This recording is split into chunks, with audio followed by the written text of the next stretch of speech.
That was the original title for Taylor Swift's most recent song. It was "You're My Scrubber." Welcome to Behind the Sins, presented by CinemaSins. Welcome to Behind the Sins, a weekly look at everything going on inside the world of CinemaSins. I'm Aaron Dicer, and I'm joined as always by Jonathan Watkins. Hello, hello. We write for CinemaSins and TV Sins and do various other things inside the CinemaSins universe as well. And this week, with Denee out, we're joined by the man, the myth, the legend of the fall. It's A-lister Barrett Share. Round of applause. Welcome, my friend. Thank you. Yeah, Welcome. This is gonna be fun. How you been doing? Very good. I'm working on a sin script of a truly awful movie right now. Oh, nice. Very good. That's always fun. Truly. Is it the one I'm doing with you? No, it's a different truly awful. Oh, because that one's not good either. We Just answered heads this up. question in one of the first episodes, and I'd love to hear your answer, Barrett. Which do you prefer, working on the truly terrible or working on the ones movies you love? Probably the movies that I love. Me too. Like when we did A Few Good Men, we do things like A Few Good Men or 8 Mile or like, which you can only get Con on Air. Patreon. or like Pulp Fiction or something like that. You know, we joke, Chris and I joke, and Jeremy, that we don't even have to watch the movie. Like, besides the time points, like we know the movies backwards and forwards so well that we can say, like, yes, that's something that's always bothered me. Yes, this is going to be a funny joke, that kind of thing. And it's just a pleasure to kind of like anticipate those moments and stuff like that. But then when you have a movie that you hate, sometimes the anger that comes out of that like is much more humorous and less familiar. So I prefer the ones that I love, but I dig on the awful ones. Yeah. No, I'm with you on that. I think that's a great explanation of it. As mentioned, Denee is not here. She's off vacationing. It's interesting. She actually sent in some thoughts on Sons of Anarchy, so I'll probably include that at the end.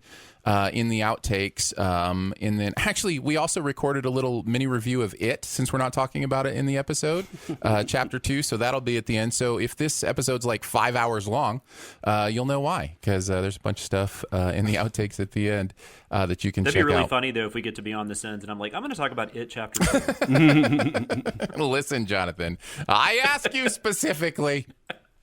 No, I have something else. All right. So before we get into the meat of the podcast, a new video dropped on the main channel.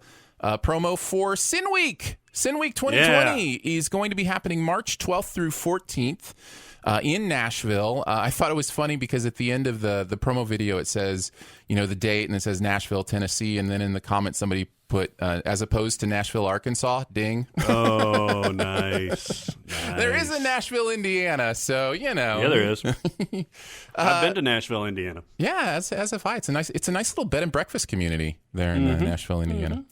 Anyhow, I was excited to see that pop up. It's a beautiful video. It shows a lot of the fun we had last year with the different things that we did, and so we wanted to let people know about that. And also, we're at the halfway point, right? We're 6 months from our very first Sin Week, and it's 6 months until the next one, and we've got 50 slots, and I think 22 of them are taken, so almost half of them already gone. So if you want involved, check out the membership information at Patreon.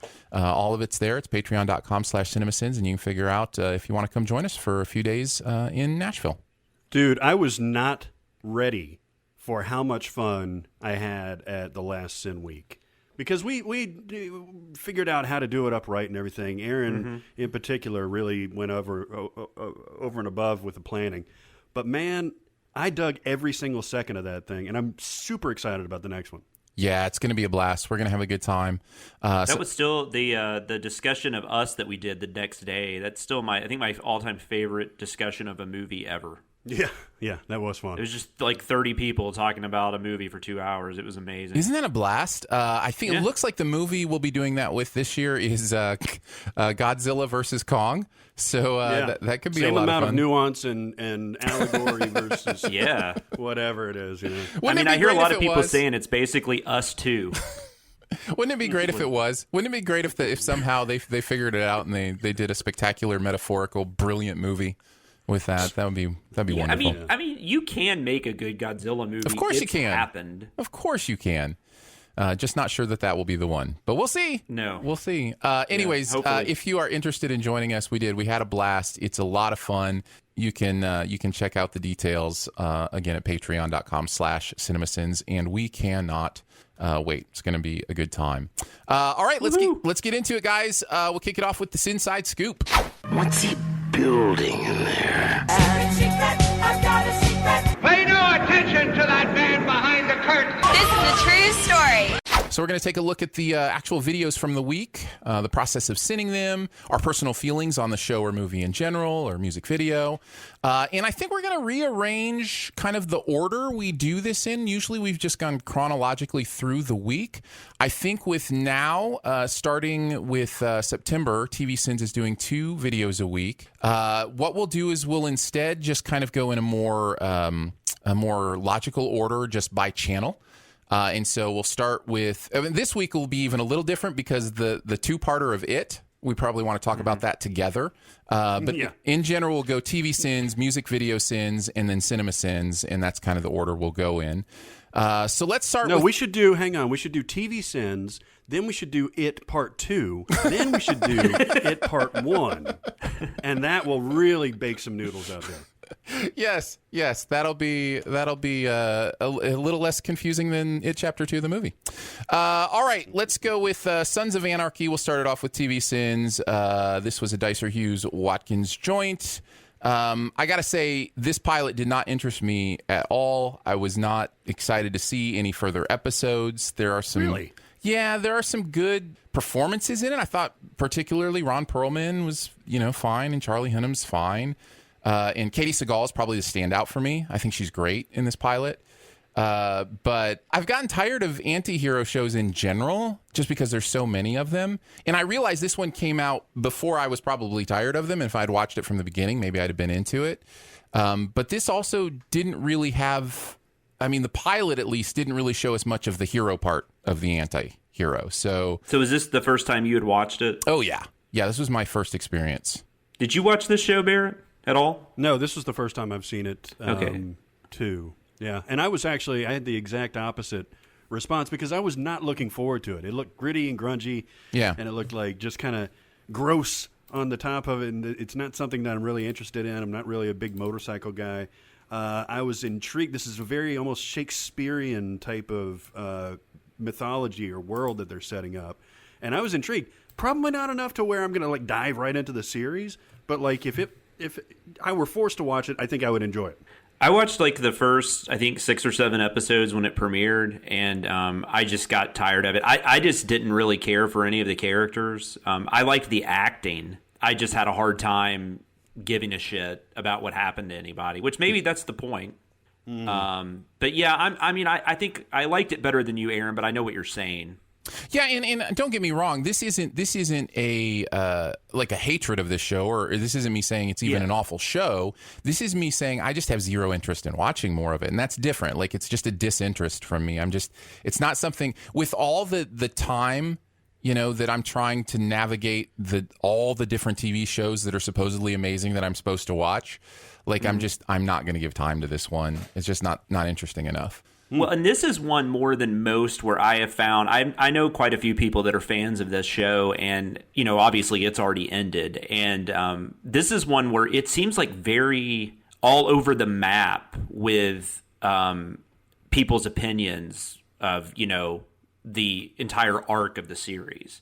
Usually you kind of get a higher percentage of people one way or the other, but this one feels very 50-50, some people loved it. Some people thought it was okay. Some people thought it didn't. And Well, we kind of made reference to it going off the rails a little bit because I did a little bit of research on the Tara character, and her death scene apparently is one of the most controversial scenes of the show. Yeah. And I know there were even some comments love the future death shade of Tara and that kind of stuff. But I read the description of how Tara dies, and I thought for sure they were pulling my leg. I was like, that is there was not actually possible. There was literally I commented on this holy shit, did that actually happen? Because there's no way that would have happened. But if it didn't happen that way, you wouldn't have put that in there. So it definitely happened. It definitely happened. I saw that scene. I researched and watched that scene to make sure that sin was correct. And yes, there's. So was it that insane? Like it's even crazy. Like when you watched it, because I mean, out of context, things can appear a little crazier than they actually are. Tara's washing dishes, and Katie Seagal's character drowns her in the dish water of the sink while stabbing her in the back of the head multiple, probably 7, 8, 9 times with a barbecue fork.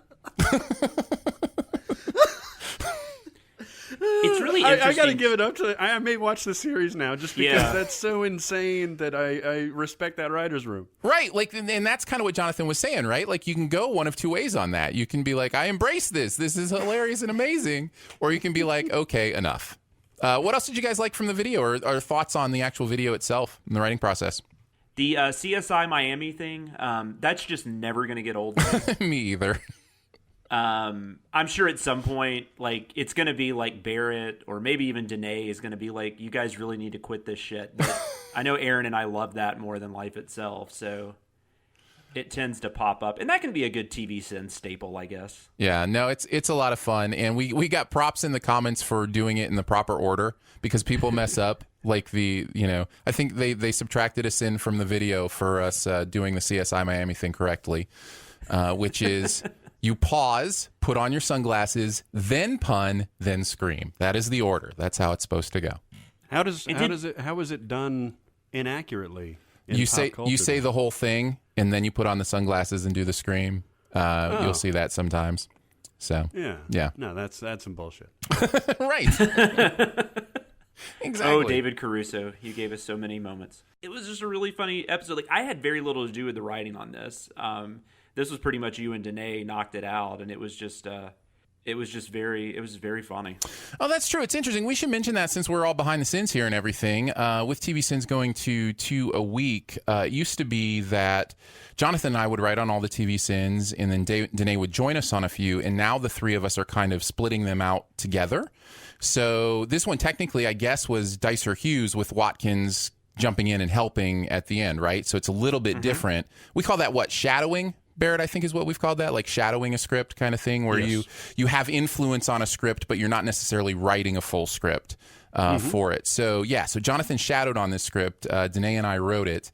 But yeah, I liked the Doctors Without Boundaries crack that was put in there. I thought that was good. I'm really enjoying writing alternative title sins. Is really fun for me, and I like the one for this was Bro Hugs and Tattoos with the Vroom Vroom Boys. I thought that was great. And then I'm super proud of Hellboy's Angels as well. Of course. Yeah. In this one, which that Hellboy outtake was great, which we put that on the previously. Yeah, on the next one, yeah. Previously on, but that just worked out perfectly, and it's just the way Ron Perlman looks in that scene, just him speaking as Hellboy. Yeah. Yeah. No, that one was a lot of fun, despite the show being kind of a bummer for me. And Denee has some thoughts on it as well. Again, I mentioned she'll have those. Well, and this is one of those shows, like I'm always curious with some of these dramas like this. I mean, this has got at least like action and stuff in it. There's some stuff we can poke at. It's a little less, it's not as hard as like something like Handmaid's Tale. Right. Because there's not like a lot of, I mean, I guess there could be some allegory found in here. I don't know. But, I was curious because I know this show gets a little dark, but I guess in the pilot it's not as dark as it eventually gets. So yeah, that worked out well. There was also a nice little combo sin that got a lot of attention that people liked between Denee and I. We basically wrote a similar thing during the scene where they're just throwing out names and places and like we're supposed to know them, and so we both made a comment on the idea of it being. Not something we, wanted to keep up with or understood what was going on. And the eventual sin was basically like Game of Thrones traded tits and dragons for exhaust fumes and motorcycles or something like that. And yeah, that's great. And that was kind of fun. I love it when because that sin is really just a combination of the two different things we wrote, and I love it when it kind of fits together that well. And so that's kind of fun. All right, let's move on to music video sins for the week. Taylor Swift Lover was the music CinemaSins video. And who has some thoughts on the song itself? We'll start there. What do you guys think of this song? Go for it, Barrett. I since this is your love baby. this song. Now I like almost all of the songs that I've heard off of the new album, which is called Lover. But this is by far my favorite. It's a cross between like showing off her musicianship, her songwriting, and then kind of taking a step back from the whole, calling out my haters type of thing, or doing something snarky. It's just more of like a pure love ballad. Now, I hate the fucking name. Lover. Nobody says lover. And that's one of the sins, is that nobody says fucking lover anymore, because it's overused in like Woody Allen movies and stuff like that, and like old creepy dudes going, "That's my lover." And then it was parodied by Will Ferrell and Rachel Dratch in SNL, where they're talking about the lovers. We were on a pasture and eating lamb shank, and the juices drooled down our chin as we made love with our lovers and all that shit. And so Taylor trying to bring the word lover back is fucking annoying. But what should she have gone with, Barrett? Paramore, maybe? Or my boo. My boo? Yeah. You're my boo. I like that. Yeah, I really like this song too. Like a lot. And the video. I really like the video. I love how the different rooms play almost like one of those sectioned YouTube videos where the same person, does all the vocal tracks and all the instruments. And so that she's kind of doing that in the rooms with the bass guitar and the violin and that kind of thing, I think is interesting. I have a question. Is this song satire? I feel like this song may be satire. The beginning. Why do you think that? The beginning and the end, the bookends of this with the little girl at Christmas and gazing into the, her perfect idea of what a relationship looks like. The way the lyrics are a little over the top, even the use of the word lover.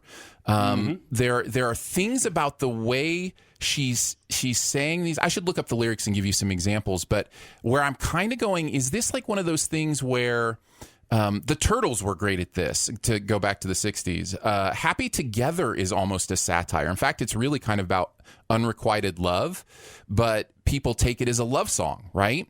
They had another song called Eleanor that's one of my favorites, where the chorus is like, "Eleanor, gee, I think you're swell. You really do me well. You're my pride and joy, etc." is actually the lyrics. And it's this idea of we find typical love songs a little bit ridiculous and a little bit boring and a little bit, passé. And so we're going to satirize it. And then culture goes, I'm going to use this as my love song. And I kind of feel like there's a little bit of that going on here, where Taylor's like, it's really not this simple, so I'm going to exaggerate this simplified idea of what love is. I don't know. I just found the lyrics really interesting in that way. I just wonder if I like your take. I like your take. I do too. I think you're wrong, but I like your take. I wonder. I've watched a decent amount of interviews with Taylor with this album release, and one of them was a long form, like Sunday morning CBS thing. And they actually went to the video set and everything, and that fishbowl imagery in the bathroom was very intentional. Like she's saying, like, if you want to date me, then you're going to have to live in this fishbowl. These are the types of things that I'm not saying that she's not capable of, sarcasm or satire or anything like that. I just don't think she typically aims for that. Yeah, that's why you get stuff like "You Need to Calm Down," which is very literal, and you get stuff like "Look What She Made Me Do," and that's very literal. Never ever getting back together. Yeah, exactly. So like I dig where you're going. I just don't know if that's her mindset with Okay, so here's the bridge is what brings it out to me the most, and it's where it locked in for me, and it's throughout the song. But the bridge says, "Ladies and gentlemen, will you please stand? With every guitar string scar on my hand, I take this magnetic force of a man to be my lover. My heart's been borrowed and yours has been blue. All's well that ends well to end up with you. Swear to be over dramatic and true to my lover." and you'll save all your dirtiest jokes for me, and at every table I'll save you a seat, lover. I feel like including the word over dramatic in there as well. I don't know. I think there's something under here that's a little bit different. She's a very, very smart person, especially when it comes to writing. I haven't seen any interviews about this album, but I've seen interviews with her in the past, and just the way she talks about how like some of her songs have come together, especially when she was really young. It's just crazy the mind she had, and she's written so many of these types of songs. I mean, it's possible that even subconsciously some of this stuff's coming out. Yeah. I mean, whether she intended it to or not. Maybe not. Yeah. And maybe it's accidental. Maybe it's not there at all. Maybe I'm just seeing things because that's how my brain works. I totally get that. But there is something about this song that makes me wonder if it's actually a satire. I like this Taylor Swift. Like, this is my kind of Taylor Swift. Like, even going back to something silly like the Never Getting Back Together, like, I kind of prefer that. And I kind of feel like that's kind of what's here, too. It's just silly. It's sweet. It's fun. When she tries to get more serious, like something like Blank Space, which is actually a really good song, I just don't enjoy that as much, I guess. I don't know. Yeah. That's my take on Taylor. I hear a lot of Taylor with having an 8-year-old daughter. I bet you do. So I bet you do. I think this video is hilarious. Great job, Barrett. This is good stuff. I liked the observation of the staircase. There not being a way to get to the second floor. Right. That was a great observation. And then the outtakes. My goodness, the outtakes killed me. The animal. I'm telling you, that SNL one was maybe my favorite outtake since we did this thing on the Ariana Grande Santa song video where she looks over to the right and it pans into the furry giving a blowjob in The Shining. This is my second favorite because it's timed perfectly. She's like, "You my," and she looks at the camera and is like, "Lava." Yeah, the my Nemo outtake was perfect. The Animal House outtake was perfect. I really enjoyed this video. Outtakes on music video sends, I don't know if I've ever talked about this before, but outtakes on music video sends are almost the most fun just because we're already putting because we're not really limited with the music. Right. Since we're already doing that. Yeah.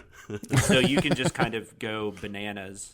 Yeah, we are. I don't know if we've ever even talked about how we avoid or try to avoid music as much as possible just because of this, the craziness with the YouTube claim system. With music videos, you're already putting it in there. So yeah, have you ever even talked about, Barrett, how we did a couple videos without the music? I haven't talked about it, but yeah, we've tried many things to keep this channel viable and. Music is a complicated bastard, man, because especially music videos, because you've got the owners of the content of the video, you've got the owners of the writing of the satire of the video, you've got the music itself, and then you've got the studio, and then you've got the songwriter. So there's a lot of fingers and a lot of pies when it comes to music. Yeah, for sure. Makes it a little more difficult. Any other thoughts on the MVS for this? I love the Christian Grey reference. Just because at least that's the persona she puts out there. I always think Taylor's got a little bit going on behind her eyes there. So I thought that was perfect. You just wish she did. I think it's a little bit of projection. You know what's funny? She's got a good sense of humor. I didn't put this in the tabs thing, but it is funny because when she sings that, "You'll save all your dirtiest jokes just for me," I don't really know a whole lot of dirty jokes. So I had to look up a bunch of dirty jokes, and I wanted to find the filthiest, just ridiculous, just absolutely ridiculous joke. And then I got to like a list of 130 jokes or whatever, and then the nearsighted gynecologist one just kind of worked and fit like syntactically. So yeah, tell the one about the nearsighted gynecologist. That's a good point. Like at some point in your life, you just quit telling jokes, right? Like I don't know any jokes. No, you're a joke writer, but we don't know any jokes. Well, I mean, like, I don't know any, like, I mean, I guess I should phrase that, like, we don't, like, just sit around and, like, tell, like, jokes. Right. Although like you did when you were younger, Yeah. There are plenty of one-liners that stick in my brain, wordplay kind of stuff, that'll stick. But as far as, like, story jokes, which are some of the best, by the way, story jokes can be a ton of fun. Maybe that's the way I should put it, narrative jokes.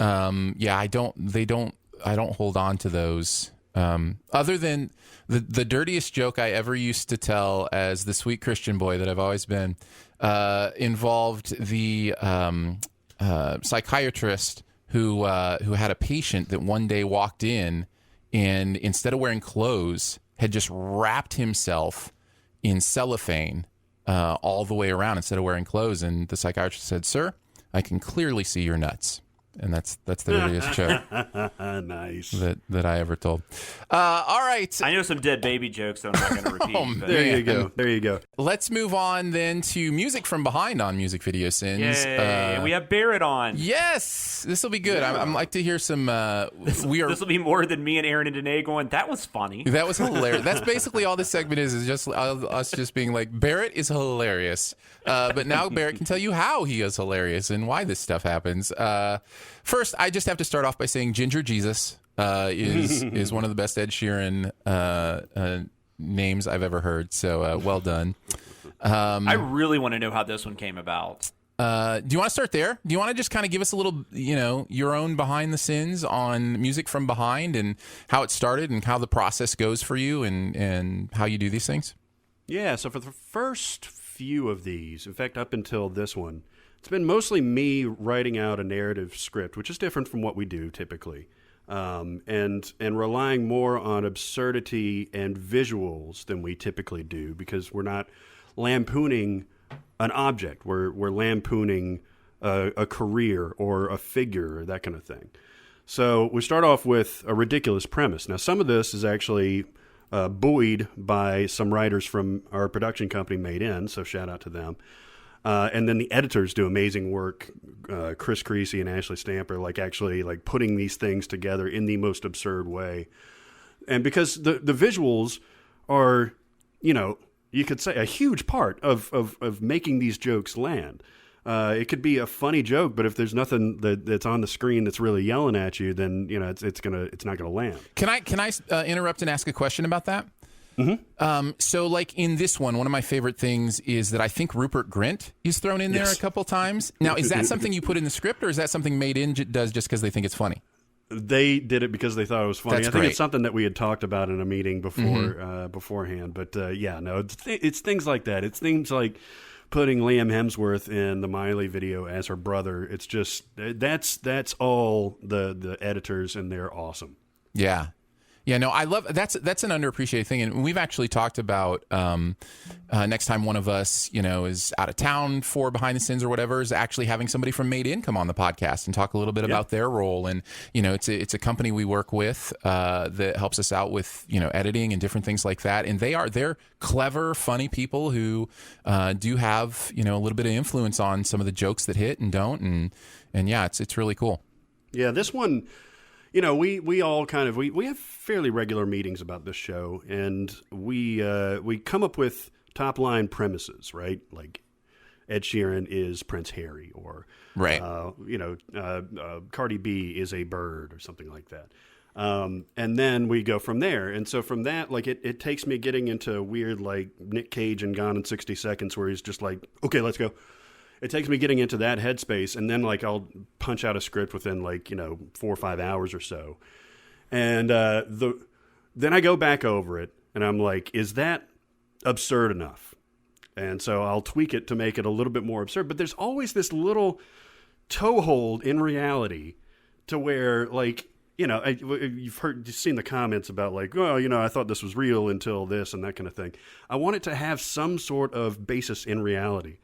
The fact that we threw in a completely fictional treaty authorizing Australians to have their own continent, and that being the scourge for the entire world, it's ridiculous. But I bet there's somebody that watches that and says oh yeah, that probably happened in 1989 or whatever the fuck it was. So and of course just a ridiculous shot at Australia. There was a couple of Australians that were like, I'm not even offended. That was pretty funny. The criminal underbelly of society now has their own continent. Yeah, and making Queen Elizabeth a cruel-ass tyrant, really, really brutal. I wanted to hammer that in. So this one was a lot of fun. This was one of the more fun ones that we've had so far. Yeah, I really enjoyed it. I love that Matthew Mercer is in there, and this again may have been a made-in thing, or I don't know who that came from. But I think that was a made-in thing. And I had to give him a shout out just because Denee's not here, and she would have absolutely 100% talked about Critical Role for probably 5 to 10 minutes on this podcast if she had been here. But to see him pop up as the dungeon master or whatever, I thought was really hilarious. Yes. I've just been really enjoying watching this whole thing evolve. Like, this just seemed to be like the craziest one yet, which is a lot considering we've had Cardi B as a bird, and Walt Disney turning the Jonas Brothers into all kinds of things. It sounds preposterous when you put it that way. And yet it's true. There's something else I love about this, and it's a little deeper, and I apologize, but again, this is just what my brain does. But there's almost a commentary with music from behind on the whole fake news idea. Like, there's a commentary going on here about how we are willing to believe anything as human beings. And, you know, it's interesting because you play to this conspiracy angle so well. There are things like, you know, phrases like "some people like us may ask," or "not convinced," you know, these very conspiracy oriented phrases. And it's the same kind of stuff people use to say we didn't go to the moon, or this thing didn't, you know, that kind of stuff. And it's like you're kind of proving that it doesn't matter how ridiculous something is, you can paint it like that. You can make a case even when you're being over the top, satirical, and ridiculous. And I kind of love that aspect of it as well. And I know this is a little different, and I don't know if this is still the case, but I remember there was some study done, like, this was like 10 years ago or something, but there was a interviewing, I guess, younger people, and The Daily Show was like where the majority of people were getting their news. Mm-hmm. I'll take The Daily Show over Twitter. You know what I mean? Like, it's no, that's what I'm saying. That is a little different, but at the same time, that's still. I mean, and they do report actual things on The Daily Show, and I guess that it's become a little more of a news program as it's evolved. But at that time, especially, I mean, it wasn't like not necessarily the news. I mean, it wasn't like parody. Right. But it was kind of. I mean, it was, you know, it was kind of a satirical stance on things. Yeah, that was Jon Stewart's. Just the idea that people were taking that in as opposed to like actual news. Right.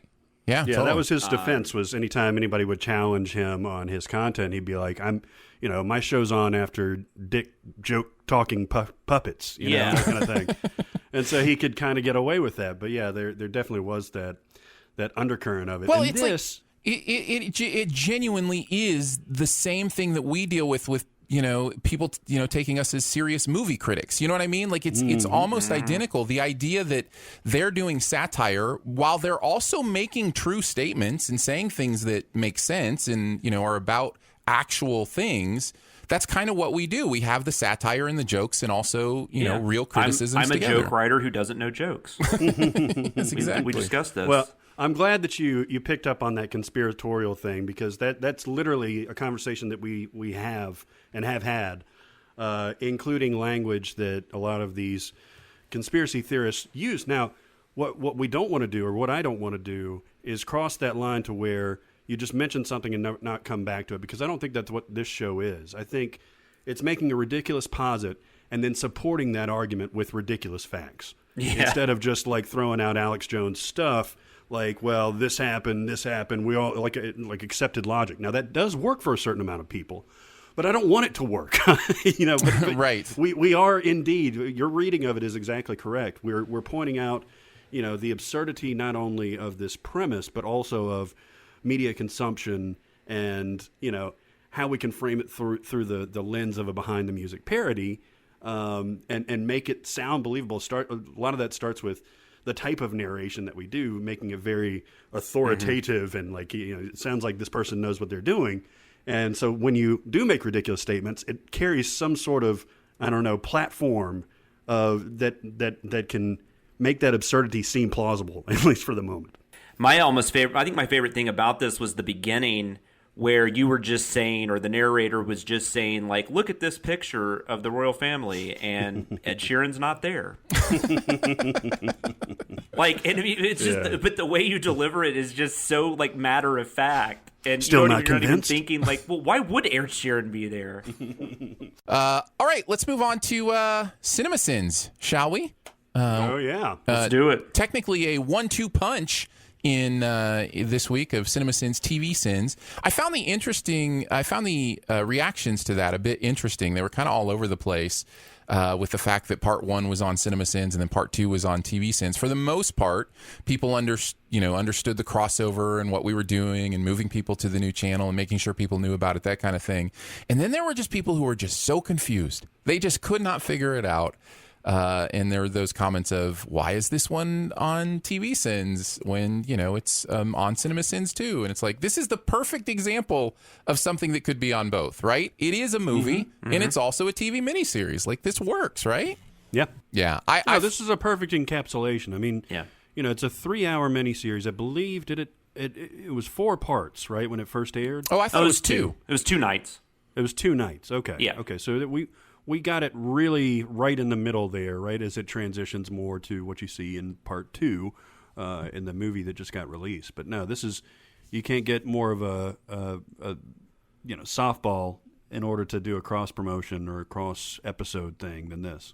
Yeah, and I'm curious how many of our viewers and listeners are old enough to have watched it when it was on. Because did you see it, Barrett? No, I did not see it. Well, I mean, I watched the mini-series on the crazy double tape VHS thing. Yeah, but that was a few years later.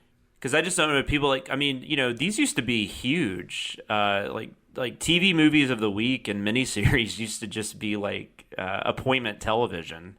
Well, that was back when all there was appointment television. Yeah, well, I was listening to Mick Garris and Stephen King on a podcast a few months ago because it was the anniversary of The Stand, which The Stand, I believe, was a 4-part miniseries, and like 50 million people watched that. It's crazy. Live. Yeah, there's this thing that's hard, and I'm not the first person to say it. Obviously, it gets said all the time. So apologies for repeating something but I still think it's kind of mind blowing how recently this was. But if you didn't watch your TV show the night it was on, there was no guarantee you would ever see it again. That was a thing. When we were growing up, where it was like you had to watch Cosby Show or, whatever it might be, because you didn't know if they were going to play the reruns over the summer, So, and even if you had a way to record something, I mean, this was pre-DVR and stuff, so you could maybe record one thing and watch one other thing if you had the correct setup. Right. Yeah. Yeah. So, yeah, it's crazy to think of how much the way we consume media has changed, in the last few decades. So it's been interesting to see. Let's start just with the overall miniseries itself. Jonathan, you were asking about our experience. Barrett didn't see it when it aired. I did not. I wasn't allowed to see it when it aired. In fact, that was my guess. This was my first viewing of it for writing the Sins. Yeah. And by the way, we all did both parts of this. This is Dicer Share Watkins for both part 1 and part 2. So you, on the other hand, you watched it when it aired. Mm-hmm. And what were your feelings on it in 1990, and how has that changed watching it again? Like, what are your thoughts on this thing? I mean, from what I remember, I enjoyed it. It was a big water cooler moment for me as a young, because I was, I think I was 13 or 14. I can't remember when in 1990 it was released, but I was 13 or 14 when it came out. So me and all my friends, we quit playing, and it was like, it's coming on. So, we went home and watched it with our parents or whatever. And then we talked about it the next day, and then we watched the second part. Then we talked about it the next day. I don't even know. I think I've watched it one more time after that, like in the last decade maybe.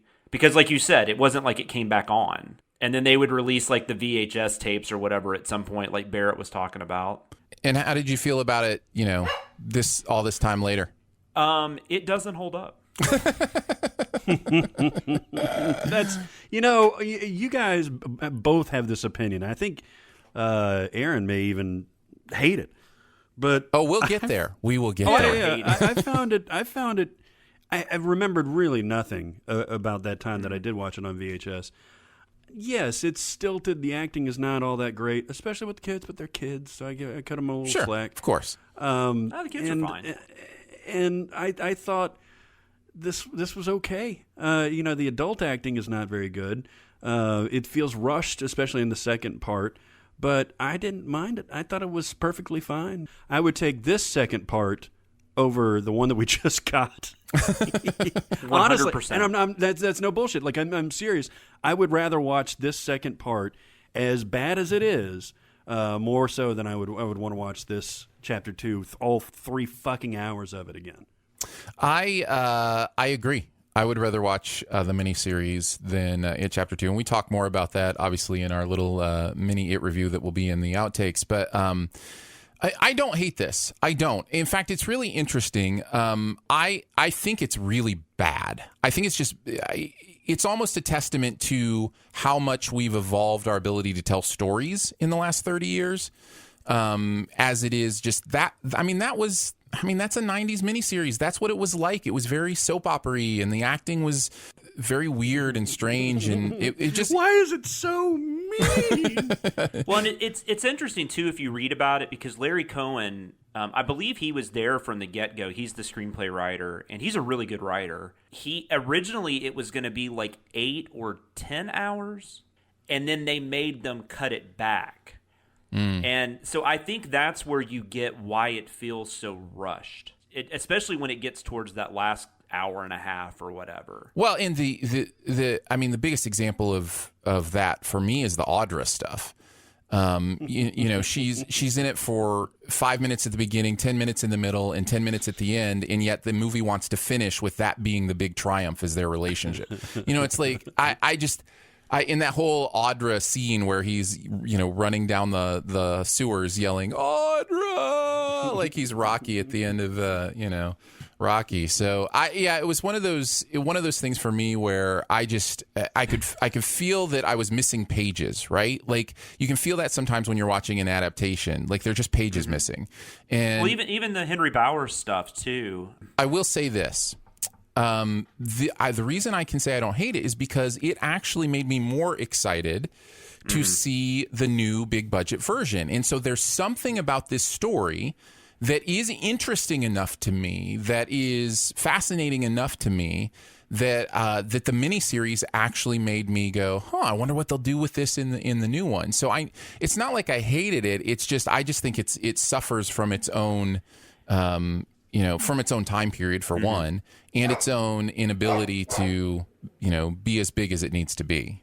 Yeah, I mean, this follows very closely to the book a lot more than the current movie does. So I think some people really appreciate that about it, even if the acting's not great and it's got really crappy special effects. Which, to be fair, the new movie actually suffers from some special effects issues. I think it's if it suffers from an over-reliance on them. Let's talk about the videos, making the videos and some of the jokes and some kind of the fun stuff we have with that. What are some of your thoughts? Barrett, why don't you kick us off? What are some of thoughts about the process of sending this? It's so silly, but one of my favorite, and I think we all had something about Bill Denborough's ponytail. Yes, in fact, we did. Yes. For whatever reason, man, he's like, I'm a writer, Audra, that's what I do.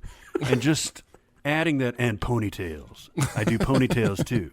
I do writing and ponytails. I believe that was you, right? Was it? Yeah. Okay. Yeah. Well, that's why I like it. I think we've made our peace. No. I know that wasn't mine. Listen. We have made our peace on this show with the fact that we're going to love our jokes. Like, that's okay. In fact, that's kind of cool, right? It means we like what we do. So yeah, absolutely. Yeah. No, that was a good one. This was fun. This is an interesting case of something not being quote unquote good, but being really fun to send. Just because there's so many open silly sins, like the ponytail ones. There's a title card that says "Great Neck, New York," and I think this may have actually been me too. In case you confused it with Great Tits, California. No, that's that great. For whatever reason, that just it makes me giggle, and anytime it makes me giggle, I'm enjoying myself. Yeah, and as opposed to Peter Cetera's Chicago was the one I wrote about Chicago, Illinois. Good stuff. I also like the random phone, John Ritter's architecture pad where he had the phone cord hanging from the ceiling. What the fuck? We both had stuff on that too. Yeah, no, that's it. And by the way, in that apartment, I can't remember if this was in the first. Yeah, it's in the first one, part one. In that apartment, one of us makes a joke about the tuba in the background. Yeah, and how it's all multicolored and all that stuff, and make a Jack Tripper Ripper pun on there. I did see in the comments, maybe you got this as one of your comments, that somebody pointed out that it's a sousaphone, not a tuba. It is a sousaphone, and I actually almost mentioned that during the process because my boys play sousaphones in marching band, and then tuba they play in regular band. But when you march, it's harder to march with a tuba, so they reshape the instrument, and it's called a sousaphone, and you march with a sousaphone. So it's kind of similar to French horn in that generally you play French horn in concert band, but then you march with a different instrument that looks more like a trumpet, but it's called what is French horns march? A French trumpet. No, it's not called that. But anyways, there's a different instrument. So I almost mentioned that. I was like, nobody's gonna care, and then people cared. Of course they care. It's still basically a tuba. It's a marching band tuba. Yeah. I just looked it up. It's a mellophone. That's what it's called. That's what that's what the French horn is? Yeah, so instead of marching with a French horn, you march with a mellophone. So, yeah. So there you go. I really enjoed this one as well. Jonathan, anything that you wanted to bring out? I did like, and this is one I wrote, I did like catching the Oakland A's hat. That one ended up getting cut, right? Because it was too blurry? Yeah. Yeah, that's a good one to know, bring up. That's right. I forgot that got catch. cut. Yeah, but it was in the initial edit though. Right. Yeah, that's the thing about this. Like, there can be really great and genius observations that just can't get across because, I mean, even if you zoom and even if you zoom and enhance, like, you can't get these to really show the joke, even though you know it's there. Right. Yeah. Sometimes it just doesn't work in the edit, and that's okay. It's kind of part of with the editing process, they say, right? Like killing your babies is the editing process, and sometimes you just gotta let stuff go. But no, that was a good one. Yeah, I like that one. I wrote the Goop burn, the Gwyneth Paltrow burn, which I'm really proud of, and maybe one of the sins I'm most proud of, just because that kind of nonsense really bothers me. And basically, the line in the movie is, "If it works, Eddie, it's good medicine. You've always believed in it, and that's all that ever mattered." And that just tweaks me. And so I wrote a slam on Gwyneth Paltrow for that. I also really like the ending, which I think is an Aaron thing. The ending of part one, where this is the allusion to the child orgy scene. It's funny because our mantra is the books don't matter. Part of them, right? But in this case, it plays perfectly. It's just like a subtle reference rather than anything overt about what actually happens. Yeah. Yeah, and it's almost kind of proof that the book shouldn't matter, right? It's like the one time we decide to read the book, and this is what we get. I also like that we all had different one-word answers for the why is it doing this? Why does it hate? Why is it so mean? And some of the options were the one that we ended up going with, which was Twitter with the it pun. Another option was CinemaSins. We could have gone with that. That would have worked fine. And then, Barrett, I think you even threw in Taylor Swift as an option as well. So it was just such I almost had Jeremy singing. Yeah. To do the Taylor Swift mean song. There were a lot of comments in regards to like why we didn't make certain references, and just to clear that up, like there was one specifically where somebody said I was sad there wasn't a Night Court reference. I actually had a Night Court outtake, but we just had so many outtakes that a lot of them had to be cut. But yeah, like I think I had one where like I think it was supposed to be when it said starring Harry Anderson, you would all of a sudden hear the Night Court theme. Well, and we call him at one point the Night Court Jester in one of the scripts. That's true, and we also call him Dave's World. So we covered the Harry Anderson gauntlet, I think. You know, it's one of those. Here's an interesting thing about this that doesn't apply to really any of the other scripts that we do because it was a crossover two-parter. There are comments on one of the parts about something we did on the other part. So, for instance, somebody may be commenting that we didn't do any Night Court references on the one part that we didn't have any Night Court references, but they were in the other part. So it's kind of one of those things where, and also there was people wanted a sin removal for the Pennywise performance, right? Well, we did that in the first part, and I guess we could have also done it in the second part, but it was kind of one of those things where, I don't know. You know what I'm saying? Like it's kind of works better as a full piece. Well, like somebody even said, like I think it was on the Part 1, they mentioned something about us not making a Walton's reference, but then we do that in the second one. Right. Yeah, exactly. Yeah. That kind of stuff. I found that interesting as well. Well, there you go. That's the week that we had in the CinemaSins universe. Let's move on. Let's do some keeping tabs. The internet is a communications tool used the world over where people can come together to bitch about movies and share pornography with one another. Oh, jeez. This is the most public yet of my many humiliations. We're each going to pick two things from the editing process. They can be tabs that we remember having open, things we researched, funny, embarrassing things we had to search, deleted sins, whatever you want to do here from the process. I'll kick it off since we've already kind of touched on this. My first one was the Stephen King orgy scene. Researching that because I've never read the books. And I had this moment where I was like, do I want to research it and actually know what's said there before I write this in? Like, is that necessary? And then I decided no. I decided I don't actually need to read that scene to kind of know. You can kind of get the idea you get from the sense of it. What people say. So, Yeah. There's the limit to the road that you go down on that one. yeah, exactly. What do you got, Barrett? So some of this came from Sincast research. I had never seen the remake of Vacation, the Ed Helms one, Christina Applegate and all that. But the Chris and Jeremy were talking about the Chris Hemsworth cameo, and where he's like, I don't know, he takes them in and like gives them shelter and stuff like that, and he's like a cowboy type of dude. And they were like, oh, you should watch this scene. It's pretty funny. So I pull up on YouTube, and he's just walking around with his shirt off, just this massive cock poking out of his underwear, and he's just like doing stretches right next to him and everything. And it's one of the funny. I hear it's a terrible movie, but it's one of my favorite scenes just out of nowhere because it's fucking hilarious. Yeah, I've never watched the scene in context. I remember in the trailer they showed bits of it.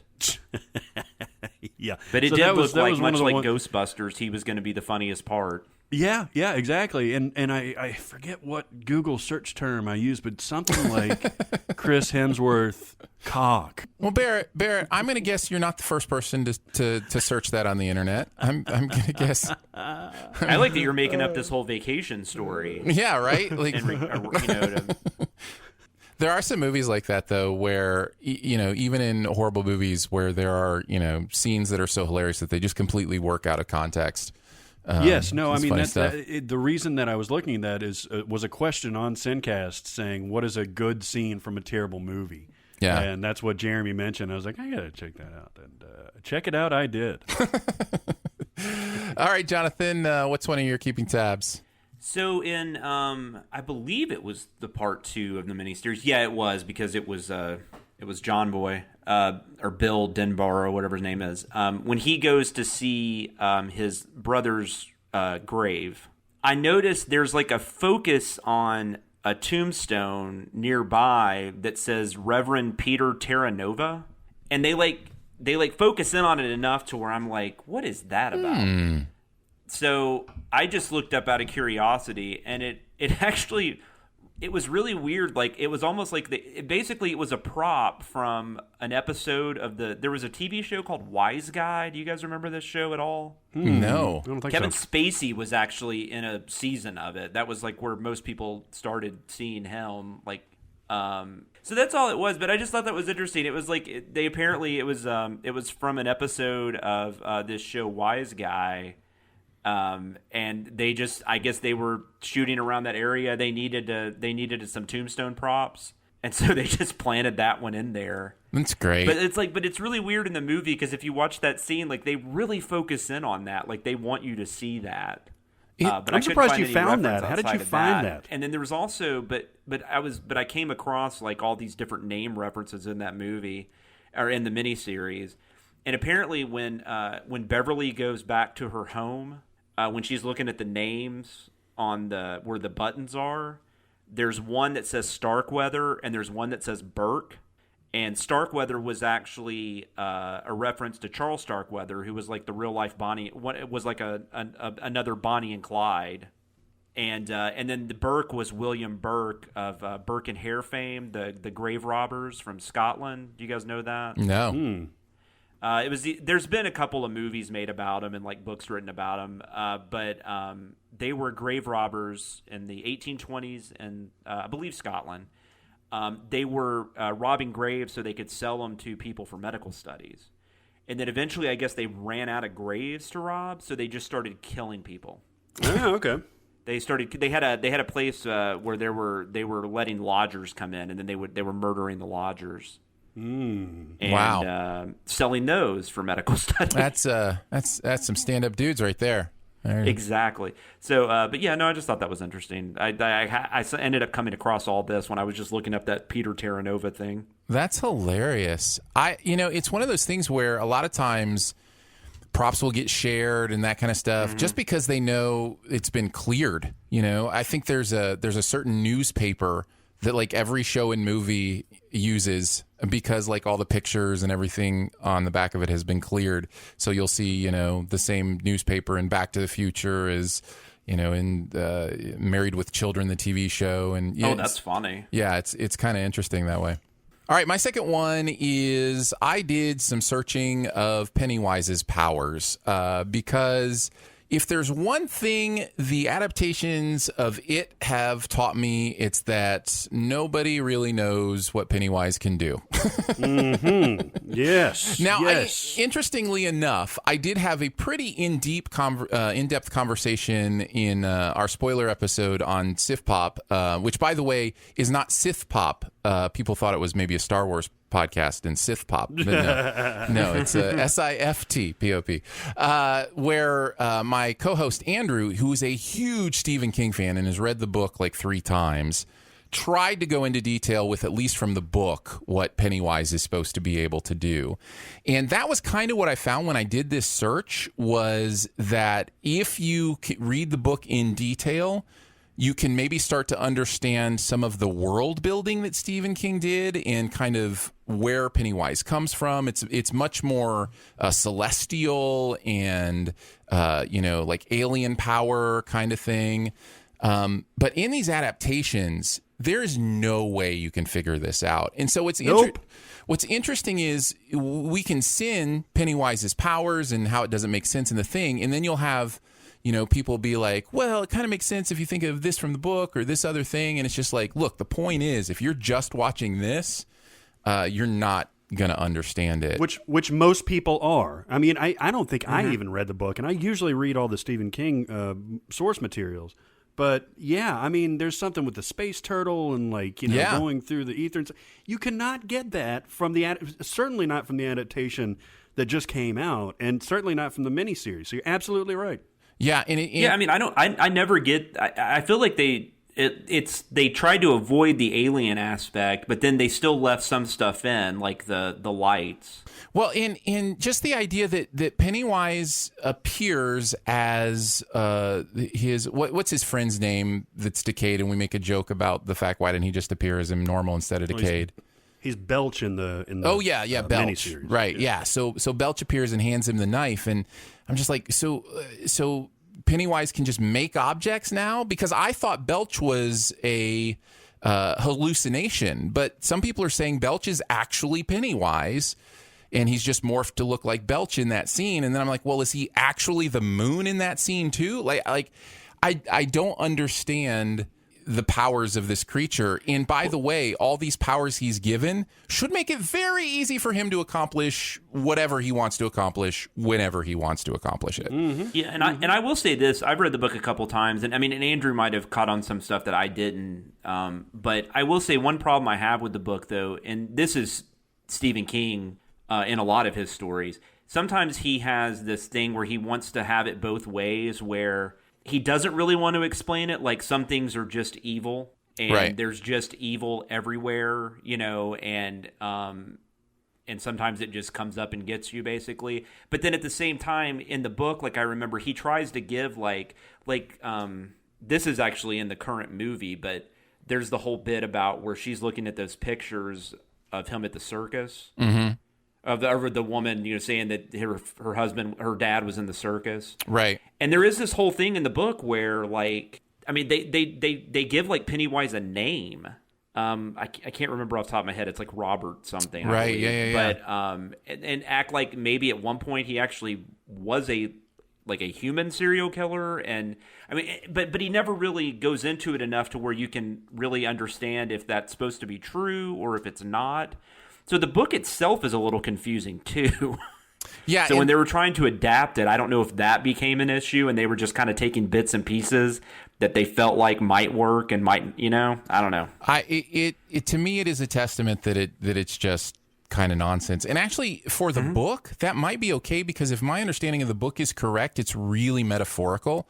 And in fact, for sure. I felt that in the first chapter of the new one. I felt that metaphor about growing up and adolescence and some of the different scenes from the first one. I didn't feel it as much in the second one, but in a metaphor, not necessarily everything has to be spelled out like that. But man, if you're trying to research it, I'm sitting here going, okay, if I want to write a sin about this, I at least want to know where other people are coming from, right? And so I'm trying to research it, and I still couldn't really understand it. Still couldn't find anything out. Yeah. It's just that confusing. Well, and even like I don't understand either. Like like when you take like the death of Georgie, like did Georgie really have to reach into the sewer for him to grab him? Like, I don't even understand, like, they don't even explain little things like that. Like, why does he appear to some of the kids but not kill them? Well, and that's the whole thing. Again, if Pennywise has... But that's not explained very well in the book either, from what I remember. But like you said, because it's more metaphorical, maybe you take it a little differently. And you're also judging these kids' memories. Right. And Pennywise really is a metaphorical stand-in, if I'm understanding it, for adolescence. He's a stand-in for your pituitary gland in many ways. Basically, yeah. And maybe that's partly why the adult doesn't work as well in the book or the movies. Yeah. And you got to go with Pennywise instead of pituitary-wise. I get it, but Hey, Jonathan, you made a comment in one of the sins that I had written in the miniseries about how the hell are all these adults at the pinnacle of their career. Everybody's completely successful except for Mike. And you said that it was explained later on. It wasn't explained, from my knowledge, in either of the adaptations, in the rest of the miniseries, nor in this chapter 2. Okay, so in the miniseries, it's really quick. There's a scene where Mike makes a comment when they're in the library, like after the dinner. Mike makes a comment to them. You got out of here and became successful, and then but he's like, and so basically they make a comment along the lines of, I don't remember exactly what they say, but he's like, you were able to be successful because you left. And then I think it's like Eddie says something like, but you stayed back here and basically weren't successful, so you could protect, you could be like, our eyes and ears.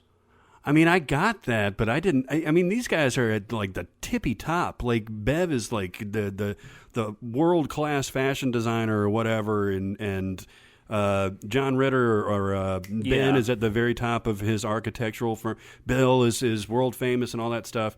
Like, it's not just like, hey, you guys worked hard and you got out of town and you're successful. My question is it further explained in the book that they're I always got the impression from what I remember. I read the book again, like right before the movie came out a couple years ago. So it's been a couple years, but in the book they do kind of talk about it a little longer. Like, I think there's a scene with Mike and Bill in the book where they talk about this. But I think the idea is that Pennywise, and that's another thing that's not explained in the movies. I think you're supposed to assume that Pennywise is scared of them. Right. Because he couldn't get them. So them leaving and becoming successful was almost like a gift to them so they wouldn't come back. That is fascinating to me, because he keeps trying to get rid of them in the miniseries, but in it's opposite in in chapter 2, without spoiling anything. Basically, he wants them to come back. And so, yes, this character is all over the fucking place, and it drives me insane. Now, they change a lot of things. Chapter 2 veers from the book a lot. Now, of course, again, metaphorically, the idea that when you're an adult, like, that success is an idea of, even if you're the most successful adult, if you haven't dealt with your childhood trauma, your childhood issues, it will come back to haunt you. Like, that whole metaphor makes sense for them all to be successful because it's saying something about adulthood, right? But again, when you're trying to actually put the story on screen, it becomes nonsense in some ways. Yeah. So, yeah. Barrett, you got another one? Yeah, I got a quick one. All right, this is inspired by a Twitter debate about what the best like 90s combo of alt rock duos singing was. It was Temple of the Dog, Hunger Strike, which had Eddie Vedder and Chris Cornell of Soundgarden, right? And that's a great one. I'm going hungry, right? And that was fantastic. The other choice was the Wallflowers' 6th Avenue Heartache. And I was like, what? It's Jacob Dylan, who's the son of Bob Dylan, that's his band, and he's singing over himself. No, I did not realize that the singing backup was Adam fucking Duritz. I didn't know that either. You blew my mind Crows. when you said Wow. that. You didn't know that either? No, and I'm a Counting Crows fan. I mean, that's my whole thing. That's my whole life. My whole world has been torn asunder because I didn't realize that, Counting Crows with the hair and the wig and the dreadlocks and all that stuff. He dated Courtney Cox. He's got a very distinct voice. So you would think he would really stand out on this track. Mm-hmm. You know what song I'm talking about, right, Aaron? Yeah. Did you know this bit of trivia? No, not at all. Oh, my God. It absolutely broke my brain for a second. And I went back and listened to it. And even when they're doing it's the same old land that was born on you, you can't even recognize that it's Adam Duritz until there's a little subtle thing in the third verse where he's like, la, la, la, la, la, la, la, la. That sounds like Adam Duritz. But otherwise, I could have gone my entire life without this knowledge. Yeah. So anyway, you would that have was been my happier tab. probably, right? Because you are not an Adam Duritz fan. I like that song a lot, even though it's I'm saying you like that song, but you don't really. I'm talking about Counting Crows. Yes, I'm not a big fan of that.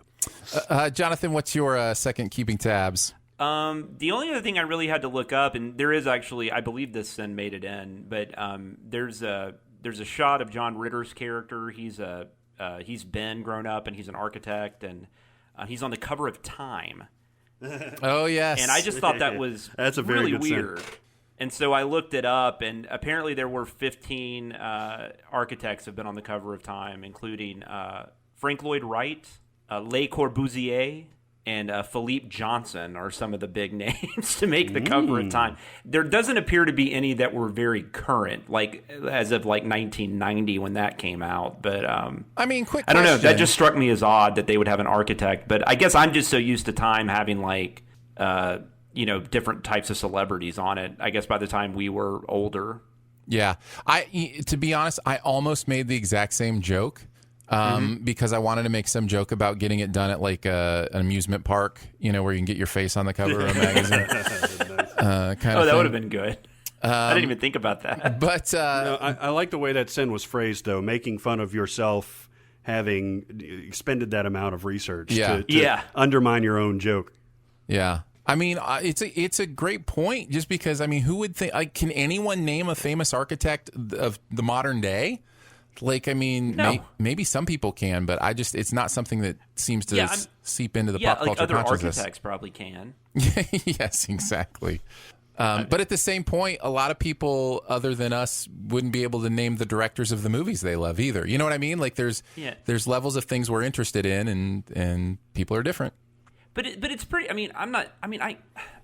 Architects. That's an amazing ability to have. I can't even imagine what it takes to be an architect. But even in the new movie and this one, they make him out to be like a fucking rock star. Yeah. Because in the new one, he's sitting, all of a sudden you see him pop up on the screen, and he's like, "Let me tell you what I think you should be doing." Yeah. Big corporate bigwigs. Yeah. While I sit in my house, my big ass house with no socks on.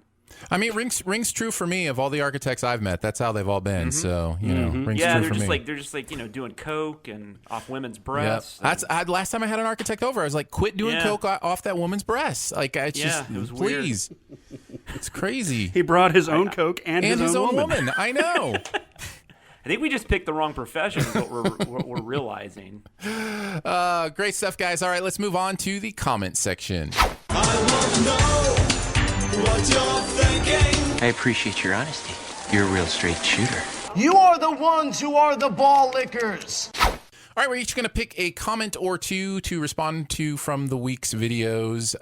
There will also be a general feedback question in here, too. And again, if you want to send us a question, our email is behindthesinspod@gmail.com. That's behindthesinspod@gmail.com.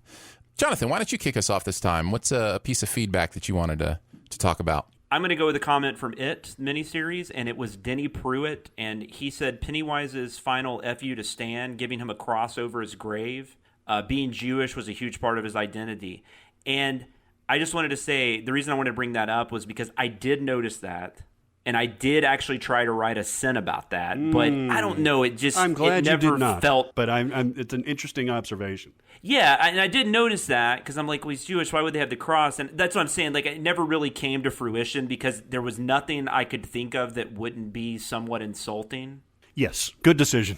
Yeah, yeah. That was just an area I didn't really want to go to. But it was something I noted. Like, I was like, oh, that's weird. I think it's a great thing to bring up in this case because there are things we notice that are, weird observations or things. You even talked about the child acting. I think, I wrote a couple sins about the child acting that we decided not to include because, let's not go after kids. You know what I mean? Like, they just... Well, and Jonathan Brandis, just his that, and how even he though ended up. Yeah, and even though they're adults now, right? There has to be some sort of buffer. For example, not to derail us too much, but for example, like we've done music video sins on artists that are 13, 14 or something like that. We're very, very careful. Even Billie Eilish, who's still 17, we're extremely careful not to get personal at all, not to make any sexual references, not to make any sort of inappropriate thing. Because it's not about that. It's about the humor of the video. It's about the humor of the thing. That's why I'm saying Jonathan made a great decision because, yes, you could point that out. Yes, you can maybe find a way to make it somewhat funny. But does it really belong in our video? Right. It's kind of like, where my brain goes. Yeah, so when you get a comment like that, it's interesting because people are noticing what we're noticing, but we have to operate on a kind of a different level because we got to figure out what services the video itself. Exactly. And what services the humor. And even if you can find a way to make it funny, there are elements that are periphery to the joke that can distract from the humor. And so sometimes it's just not worth it because those distractions will ruin the joke or the ability to make the observation or whatever. And so, I think we do make those calls quite a bit where it's and just I might be kind of repeating some of the things you guys said, but I also find that even though we have the same narrator for a lot of these scripts kind of have their own identity and they have their own flow. And I've even noticed that with jokes, even if it's not because they're inappropriate or sometimes I just feel like they just don't fit in the flow of the script itself, which we've talked about that a little bit in the past with like short jokes versus long or short sins versus long sins. Yeah. Barrett. All right. For It Part 1, Dragonflower 50 says, Henry Bowers doesn't look like David Bowie. He looks like Billy Idol. Now listen, Dragonflower 50. I know both of these guys well. And I appreciate your comment, but that's fucking David Bowie. He turns him into David Bowie. This is when Henry Bowers looks into the deadlights, and for some reason, it doesn't kill this motherfucker. He just, freaks him out for some reason. And he turns around, and he's got this weird spiky mullet thing that's completely white. That's fucking Ziggy Stardust / David Bowie / Starman / it's fucking David Bowie. Thank you for your feedback. Oh, that's great. Fervent defense of which pop star it has changed him into. I love it. I'm going to go with It Chapter 2, or Part 2, I should say, the video for Part 2. And the comment says, interesting that you chose to go with Blood on the Saddle from Disney's Country Bear Jamboree attraction. And that was for the sentence at the end. The singer is country music legend Tex Ritter, who was the father of actor John Ritter. Useless trivia. So, I would love to say that was intentional. So I will. Just take credit for it. So man. I will. Yeah. That was completely intentional. I knew that all along. Man, Aaron is the biggest John Ritter fan. I don't know if you guys knew that. He's got posters in his office. Yes. John Ritter from Three's Company. Life size. I'm telling you, and from Hooper. I actually really do like John Ritter quite a bit in all seriousness. It's interesting, though, because during the writing process, I had written specifically around that why is it so mean thing, because Beverly comes up to Ben, John Ritter's character, and she, gives him a hug and, gives him some love, And John Ritter goes, "Damn it, Bev, is it you or the clown?" And listen, you're absolutely right that John Ritter is a terrific actor. In other places during this miniseries, he's fantastic. But in that moment, I was like, God damn. What the hell has happened to the acting in this miniseries?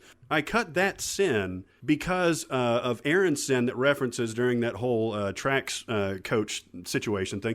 You're absolutely right. I just caught him at a bad moment, and that moment was so bad. Yeah. But I think overall his performance was worth the sin removed. So I appreciated it. And you don't know, but you can assume in many of these cases, John Ritter is watching that and going, I had 12 better takes than that. And that's the one you include. You know what I mean? Like, I think it's important to remember, like, there are other hands in the cookie jar here that can impact, what's used and for what reason. It may have been, that there were better takes that got ruined because, an airplane flew over or something. It's just, it's one of those things where, that take, for whatever reason, he wasn't on. You are the clown. Oh, my God. Jonathan, what's your, do you have another piece of feedback? Well, I actually think I will mention the one I started to and then I stopped. But this is another one kind of similar to that with it. But it was I'm surprised they didn't add another 15 cents for the spider, because it said even on the DVD commentary, all the actors agreed that the crappy effects ruined the climax. And George Hellman said that. I will say, like, we don't directly. I don't think we just specifically say, but there is a jab at it. Like, I believe it's in the part 1. Where we say something about, but I'm sure it won't end on, terrible special effects. Right, yeah. Yeah, I think that was in part 1. But since we did that, it seemed kind of weird to, reference it again right when it happened. And I don't even know what you would say, like, oh, this looks like shit. Which we've done that before, but, we try to say something a little better. I think I had a sin that got cut. That was basically, and again, you're right, because it's just kind of on the nose. It's probably why it got cut. But it was one of those things where it was just like, boy, I think I said, boy, the 90s sure weren't a great time for special effects or something along those lines. Yeah. And there wasn't a lot there, it's like, it's one of those things where, everybody can see that. You're not really saying anything that, somebody can't observe, and it's not a hilarious way to say it. So yeah, it ends up on the cutting room floor. What else you got, Barrett? I got one more. Okay, so Annika Pollock for the Taylor Swift Lover. I'm sorry, no, this is Skolny. Skolny is the user's name. Is on to me because I wrote a sin in the Lover video, the Taylor Swift video, where she's playing a blue violin. She's plucking the strings. And I said something like she watched that 1999 movie with Samuel L. Jackson with the color settings on her TV all fucked up. Knowing that nobody in the universe would get that it's a Red Violin reference because that movie made maybe $10. It's not really all that good. It's certainly a loss of time, especially in such a good year for movies. But yet, Skolny, my brother or sister, says, a Red Violin reference. Man, that's a deep cut. God bless you, Skolny. I remember asking that in the notes part. I was like, is this a Red Violin reference? I love those kind of jokes. I personally have started, after our discussion last week, where I told the starfish story, that is the common story, have started to refer to them as starfish jokes, where it just makes a difference for that one. That's I love references like that. Chris said that thing last week about, one person will get it. Yeah, exactly. Yeah. I love stuff like that. Yeah. So that's a beautiful starfish. Beautiful starfish. Yes. Very nice. Hold on. Let me throw another one in real quick. Sure. Go ahead. Because it's the same thing. Annika Pollock also commented on the same video. I said something about like, what was it? Anyway, the sin ended with me saying, or with Jeremy saying, all that shit is going out of style, right? And I threw that in very, very late at the very end of that sin as a reference to her previous song, Style, which I think is about Harry Styles, by the way. But then Annika Pollock, dog ears, that she says, was that a style joke at 1:50? And you are correct, Annika Pollock. Nicely done, Annika Pollock. Nicely done. The only other one I had was not from one of the videos. It was from Twitter, and it's an ongoing conversation we're having about British swear words. And he wanted to weigh in as a Brit about the word scrubber that we've talked about before.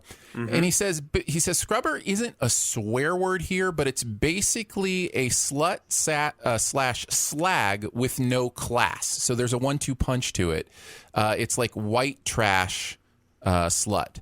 So you probably will get a slap for calling someone it when you're out and there's alcohol involved. But feel free to add slag or slapper to your vernacular. They are variations on the theme. Slapper. So I assumed wrong then when you were talking about it last week that it wasn't quite as dark as I thought it was. Correct. Yeah, it does sound like it definitely has that tinge to it. But there's also a low class element to it. So yeah, and I don't know that there's an American version of that word really. Like there isn't. There isn't something that does both of those things. So I don't know what that says about the I don't know. Americans. That was the original title. title I'm a writer. For Taylor Swift's most recent song. It was "You're my scrubber."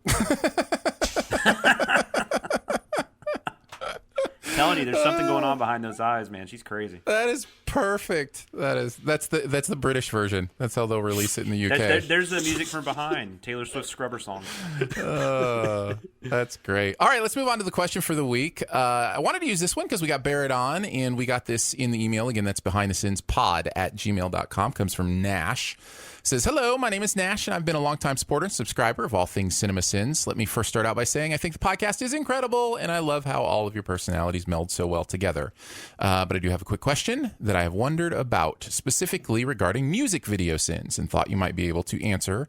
How do the MVS videos get chosen, and how long does it take for a video to be finished? Is Barrett the one making the call on which videos go out when? The question popped up because there was an MVS video for Ariana Grande's Boyfriend that came out recently, but the music video itself had just come out maybe a week prior. I'm assuming you have a few videos lined up in advance, which is why I was surprised to see that one so fast. Do you sometimes fast track certain videos? Once again, thank you so much for all you do at CinemaSins. Your content is fantastic, but you also seem like such genuine people, and I feel honored to follow you all. Thank you, Nash. Really appreciate those kind words. Well, Barrett, this one is for you, man. What do you answer some of those questions? And if you need me to repeat them, I can. No, I've got them, and the answer is yes. We do fast track some videos, especially these motherfuckers. Man, they'll put out 3 videos all on the same day, all in the same hour, all at the same time. Mm-hmm. That just happened this Friday. Camila Cabello, Billie Eilish, Lil Nas X, Miley Cyrus, Melanie Martinez. I'll even talk about that later on. But like all these people put out videos all at the same time.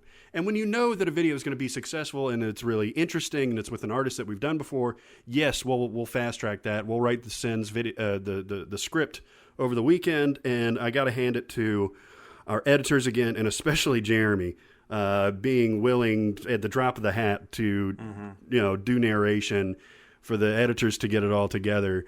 A lot of times they're waiting on me to get the script done. So yes, there are videos that just kind of by necessity or by clearance or whatever the case is, we do have to fast track.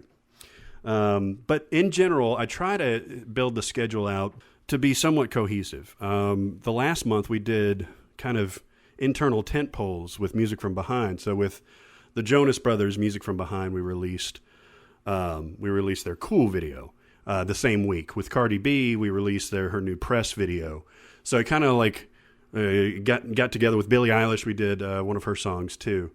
So we're trying to do that.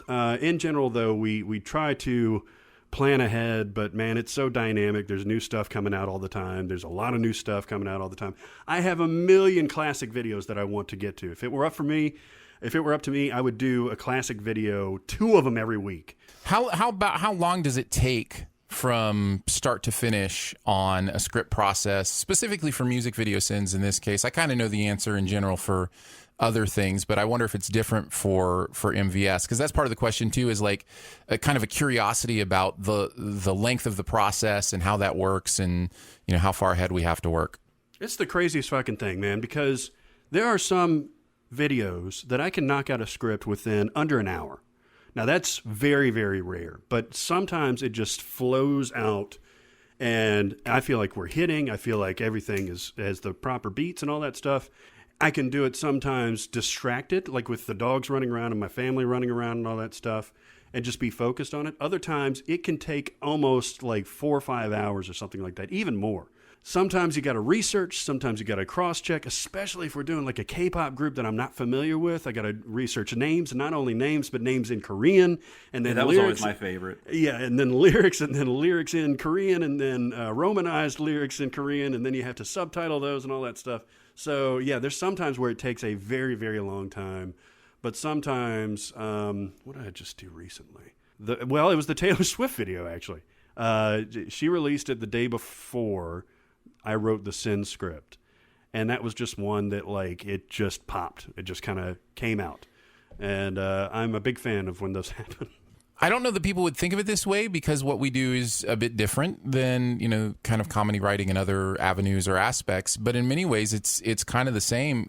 Your writing process can be affected by so many things, right? Your writing process can be affected by the mood you're in. It can be affected by what previous kind of creative work you've had to do in the day up to that point. And I'm sure everybody's different, but yeah, sometimes a script just feels like it's just like pouring out of you because, it's meant to be. And other times you're just having to drag it out of you.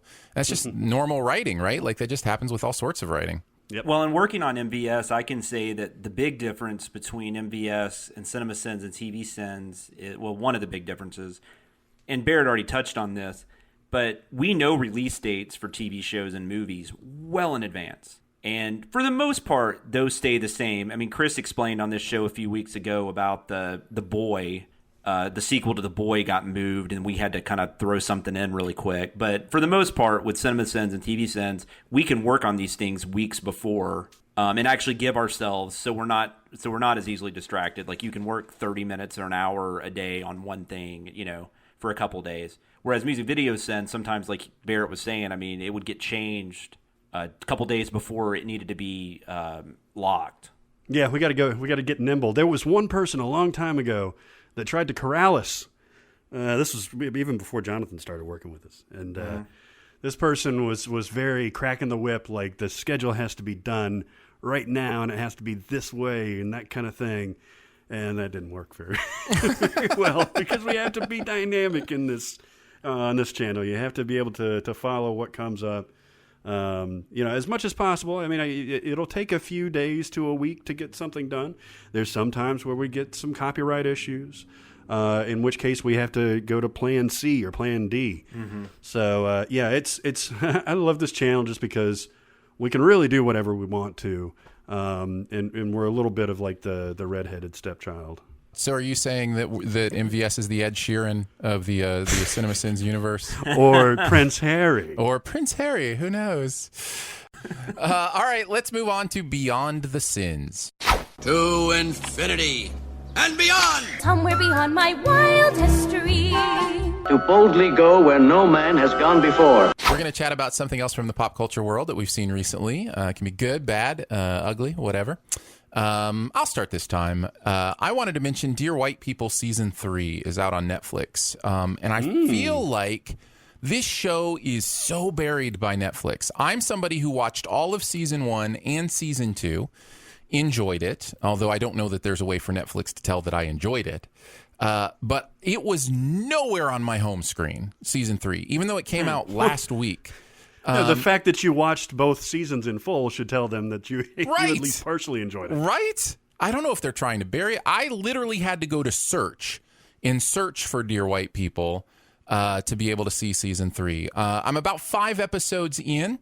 I will say I do not like this season as much as I like the first 2 seasons. There's some interesting tone things going on in this season where the show is embracing a little more of its ridiculous sense of humor, which is okay with me. I like it. I like funny. That's good. But one of the things I really liked about the first 2 seasons of this show was just how dynamic the racial conversations were.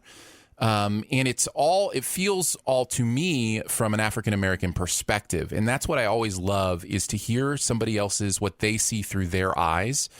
And this show does that so well. And I think it's very accessible. I think it's beautifully written.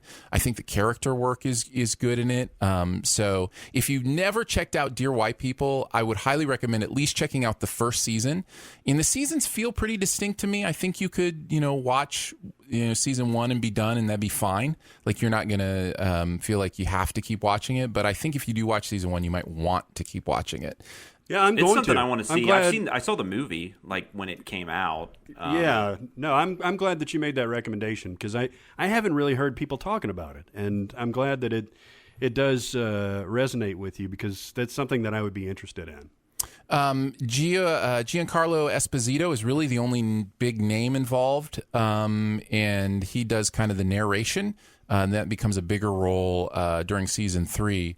But the performances, even though they're people you probably haven't heard about before, are really good. Logan Browning as the main character is just so dynamic, so likable. She's great. Brandon Bell is great. It's a really great cast, even though you haven't really heard of many of these people before. So high recommend for me. Jonathan, what do you got? Turner Classic Movies is doing this thing this month where they're celebrating 100 years of United Artists. United Artists, of course, was founded in 1919, and it was by Mary Pickford, D.W. Griffith, Charlie Chaplin, and Douglas Fairbanks. It was a actress-owned studio, and then, of course, it eventually became MGM United Artists and all that fun stuff. So they're celebrating the 100-year anniversary this month, and on every Wednesday in September, they're just kind of picking some of the Oscar-nominated, Oscar-winning, just what a lot of people consider like the classic films from that studio. But the thing I wanted to talk about was on Thursdays, they're doing James Bond. And this started the last week. I should have talked about it last week, but I didn't realize it was happening at that time. But it started on what would that have been? That would have been September 5th was the first night. And you could still probably catch that, like if you have access to the Watch TCM app, or if you have on demand. They usually keep the stuff up for a week or two. But they're starting with Dr. No, and they're going through, I believe, Die Another Day over the 4 weeks. And they're showing them in the order of release. Oh, my God. They're even going to include the shitty ones. They're completionists. They're going all the way through? Yeah, they're not showing the Daniel Craig, but they're showing the other 20. Wow. James Bond, just for reference, is probably my favorite franchise. If it's nice. not, it's very close. I'm not saying there aren't bad movies. There definitely are. But I think that even the bad ones have interesting things to watch. Maybe not some of the bad Pierce Maybe not Brosnan. Die Another Day. Yeah, maybe not Die Another Day. Maybe not that one. But like a lot of the silly Roger Moore ones are still fun to watch. But I don't know. I just know I talked to a lot of people on Twitter that Daniel Craig is the only Bond they know. Those are the only Bond films they've watched. I do think there's a lot of other Bond films that have merit and are worth watching, and this is just a great way to be able to watch them. And like I said, they're showing them in order, so it's just kind of a fun, marathons that they're doing all through the month of September. So I thought I'd mention that. I may have to check that out. I am severely, unfortunately, deficient in my Bond knowledge. I have watched all the ones of my lifetime, but I have not gone back and watched many of the older ones, just a couple here or there. So yeah. I really should take some time to catch up. Yeah, and the Sean Connery ones are almost all pretty solid. There is some problematic subject matter and treatment of people. Of course. But as far as like a spy adventure film goes, those are all pretty solid. Roger Moore is about 50-50. I personally think Timothy Dalton's underrated. I think both of his are pretty top-notch. And then, Brosnan was fine in the role, but they only made one good one. Yeah. What about Lazenby? Oh, God damn it. That is a good one. That's actually the one I've seen the least, though. No, that's not true. I've only seen Die Another Day once. I know the song. I know the theme song. Yeah. Madonna. But of the older ones, On Her Majesty's Secret Service is the one I've only seen a couple times. But I do remember liking it. I'm really looking forward to watching that one again. My favorite Bond movie is Chitty Chitty Bang Bang. That's my. You're going Ian Fleming. Yeah, I got you. Is Bond actually? He's not a character in that. No, he's not. But they did name the female lead Truly Scrumptious, so you can tell Ian Fleming is. Involved. I read that book when I was young, and I haven't seen that movie since I was a kid, but I don't remember much about it. But I did remember Ian Fleming wrote that. All right, Barrett, what you got? Okay, so I mentioned that there was a glut of music videos that were released on Friday of last week. So all those ones that I listed, Lil Nas X, Miley, Camila, Billie Eilish, and then there was one from this woman, Melanie Martinez, who's a pop singer that we've done 1 million of her videos, and they've done really, really well because she's got a rabid fan base. Very interesting singer, very quirky, a lot of disturbing imagery in her videos, and she's a very interesting character. Weirdly enough, she rose to prominence on the TV show The Voice, which is she's certainly not somebody that you would think would be mass marketed. Okay, so she drops a video, I'm saying in quotes, on Friday, and I'm like, well, we should probably do that at some point. It's called K-12, and it's subtitled The Film. And I was like, whatever. I see that it's 1:32. I'm like, I can get done with that quick. Click on it. It's an hour, 32 minutes and 7 seconds. She released a motherfucking film. And so I was like, man, I don't know if I want to sit through a whole film. I like her music, but like, is it really interesting enough? And I sat through that film and I liked it. It's really good. That's great. I'll have to check that out. It's very good. She's not relying on her acting chops or anything like that. It's very much in the mode of your musical based movies like Pink Floyd's The Wall, Song Remains the Same, or Tommy, The Who's Tommy, very much like that. There's little vignettes in between the music videos essentially, and it's about going to school and all the issues that surround the personal lives of all the students, the interpersonal conflict between bullies and between people with all sorts of eating disorders and issues and addictions and stuff like that. It's really good. I would totally recommend it. It's on YouTube. It's free. Watch it. What should people search for to go watch it? Just go to it's Melanie Martinez K-12 or K-12, and very, very, very interesting. She's got she's got. I one recommend song. checking out her music. Her music's very interesting. Yeah, she's got one song, "High School Sweethearts," that is one of the funnier / goodest songs that I've heard in a long time. Very overdramatic, intentionally. And she's somebody to keep your eye on because she's certainly not operating within the confines of the normal system. I worked on what might have been the last video of hers we did. Was it Mad Hatter? I believe so. Yeah. Yeah, that is it. I still listen to that song. That's been a couple years, but I still listen to that song. Not frequently, but that's one I go to. That's a go-to song for me these days. Yeah. She is very talented, very good songwriter. And her visuals are arresting. So, yeah, I'd totally recommend this. Very nice. Very unique. Dear White People, James Bond Marathon, and Melanie Martinez K-12. Sounds like all recommends from all three of us this week. So yeah, you guys both have like very empowering, like cutting edge, non-sexist and racist material. I recommended the exact opposite of that. Well, you just got to remember, back in the 60s, womanizing and sexism, that was really awesome. That was just really awesome stuff back then. And apparently still in the 90s it was. Apparently as well, unfortunately. All right, that's going to do it for Behind the Sins this week. Don't forget to make sure you are subscribed and go ahead and leave a comment and rating as well. You can hang out with us on Twitter. I'm at Aaron Dicer. The vacationing Denee is at Denee Says. He is at Sam Loomis 13. And a big thank you for Barrett coming on this week and hanging out with us and giving us the scoop on music video sins. Thank you. You've got thank you too. Thank you. We've got thousands of listeners, Barrett. You cut that way short. I wanted to ask you about your new podcast. You want to let people know about 50/50 and what's going on there? I've always been into music, as you can probably surmise. And a buddy of mine, who you've probably heard at some point, no, I guess he hasn't been on the show.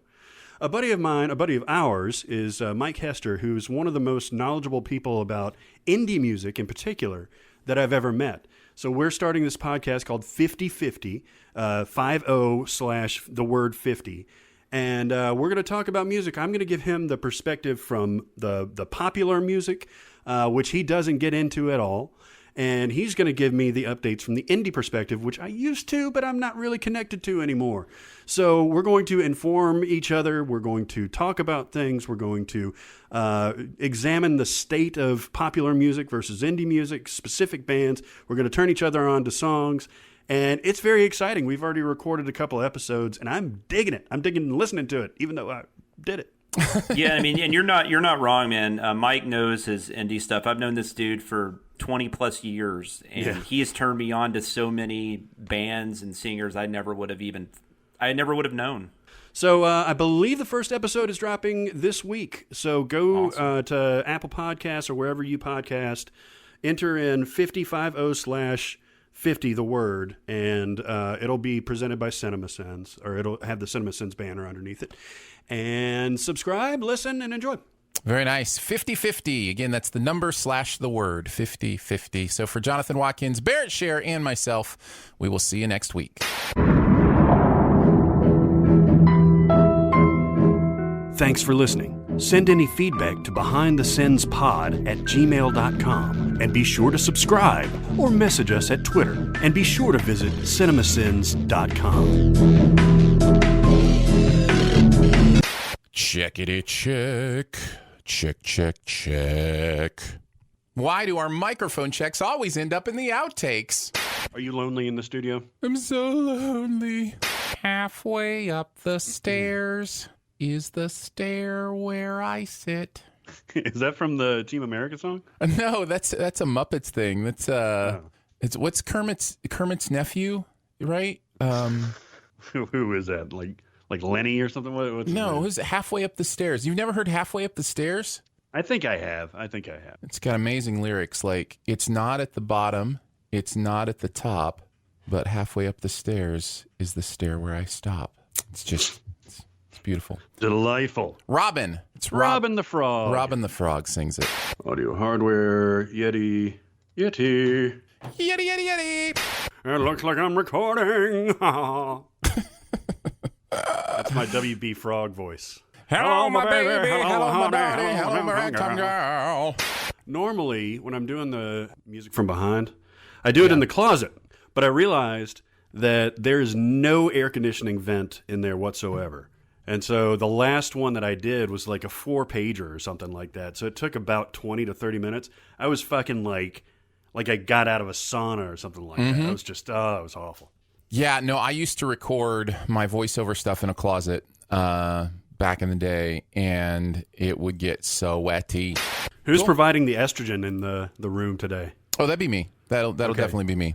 Well, I'm currently lactating, so I well, figured maybe it would it's be you me. then. Where'd they go to Florida? Yeah, they're in Florida having a good time. Checking out all the Floridian stuff. All the hot Florida action. That's right. I bet it is hot. I mean, people, like, if I watched some of that Florida State game, and I mean, it looked like people were like wet. I mean, you could like see the sweat on people's faces. Oh, right. Yeah. Sweat. Yes. I just thought you meant it was a really exciting game. My brain has turned to mush after watching so much football this weekend. I watched a lot of football. So what's your, like, college football is your thing, or pro football, or which, or both? I love both equally. Okay. Barrett? I think I like the NFL better because you got fantasy involved, and then you got, everybody is everybody's good. Right. It's not like, you're not going to have a huge disparity between, Tim's typewriting school versus Alabama or something like that. I'm so ready for college football to just do a 16-team tournament and just figure it out. Well, they need to at least do an 8. Yeah. And I think they will. But they've got to wait because this contract's 8 years or something. Stupid contracts. Just tear them up. Stupid. They're stupid. A lot of people making money off this, so they got to... What? Money? Come on. Money never gets in the way of anything. Okay, one more bone to pick with you, Barrett, before we get into the show. Pick a bone. How did you give up on Succession? It's like the best thing on television. I kind of had a feeling that you would like that show. I haven't seen it yet. I was trying to, because how many episodes did you watch? 2. 2 episodes, okay. So, and if I'm reading your response correctly, it's that you didn't have any likable characters that you wanted to spend time with. Definitely the last part. There weren't any characters that I wanted to spend time with. Now, I don't mind if they're not likable. I think the Righteous Gemstones has a similar type of cast, and I think that's hilarious. And I root for like the Adam Devine character and stuff like that. So you like Gemstones? I do, but with Succession, and I'm sure that it develops and it gestates and all that stuff. And maybe it doesn't, and maybe you're just cheering for anti-heroes and all that stuff. But for me, like, it just got to have some part of somebody to connect with, because otherwise you're just watching billionaires do billionaire shit. And yeah, that can be entertaining. I liked the first episode of Billions, but I did not like Succession. Is this the one with Hannibal Lecter from Manhunter? Yeah. I can't think of his name. Brian Cox. Yeah, thank you. Yeah, I have not watched this show yet. It looked interesting. I think I understand what you're saying, and I'm trying to figure out, like, you want a rooting interest is what I hear you saying then. Like, there's something to get you invested in the show, something to motivate you. Some sort of emotional investment. Like, if every fucking body is a scumbag, mom is or stepmom is terrible. Yeah. Even like the libertine fucking Kieran Culkin character is terrible. Like, everybody's terrible. I think my rooting interest is comeuppance. I think that's what draws me back, is the idea that this web of awful people are going to do themselves in. And that continues to show itself in different ways. And it's the other side of the coin for me of why I don't get into like Scorsese's gangster oeuvre, because I have this thing where I can tell he wants to give us a rooting interest in these bad people, right?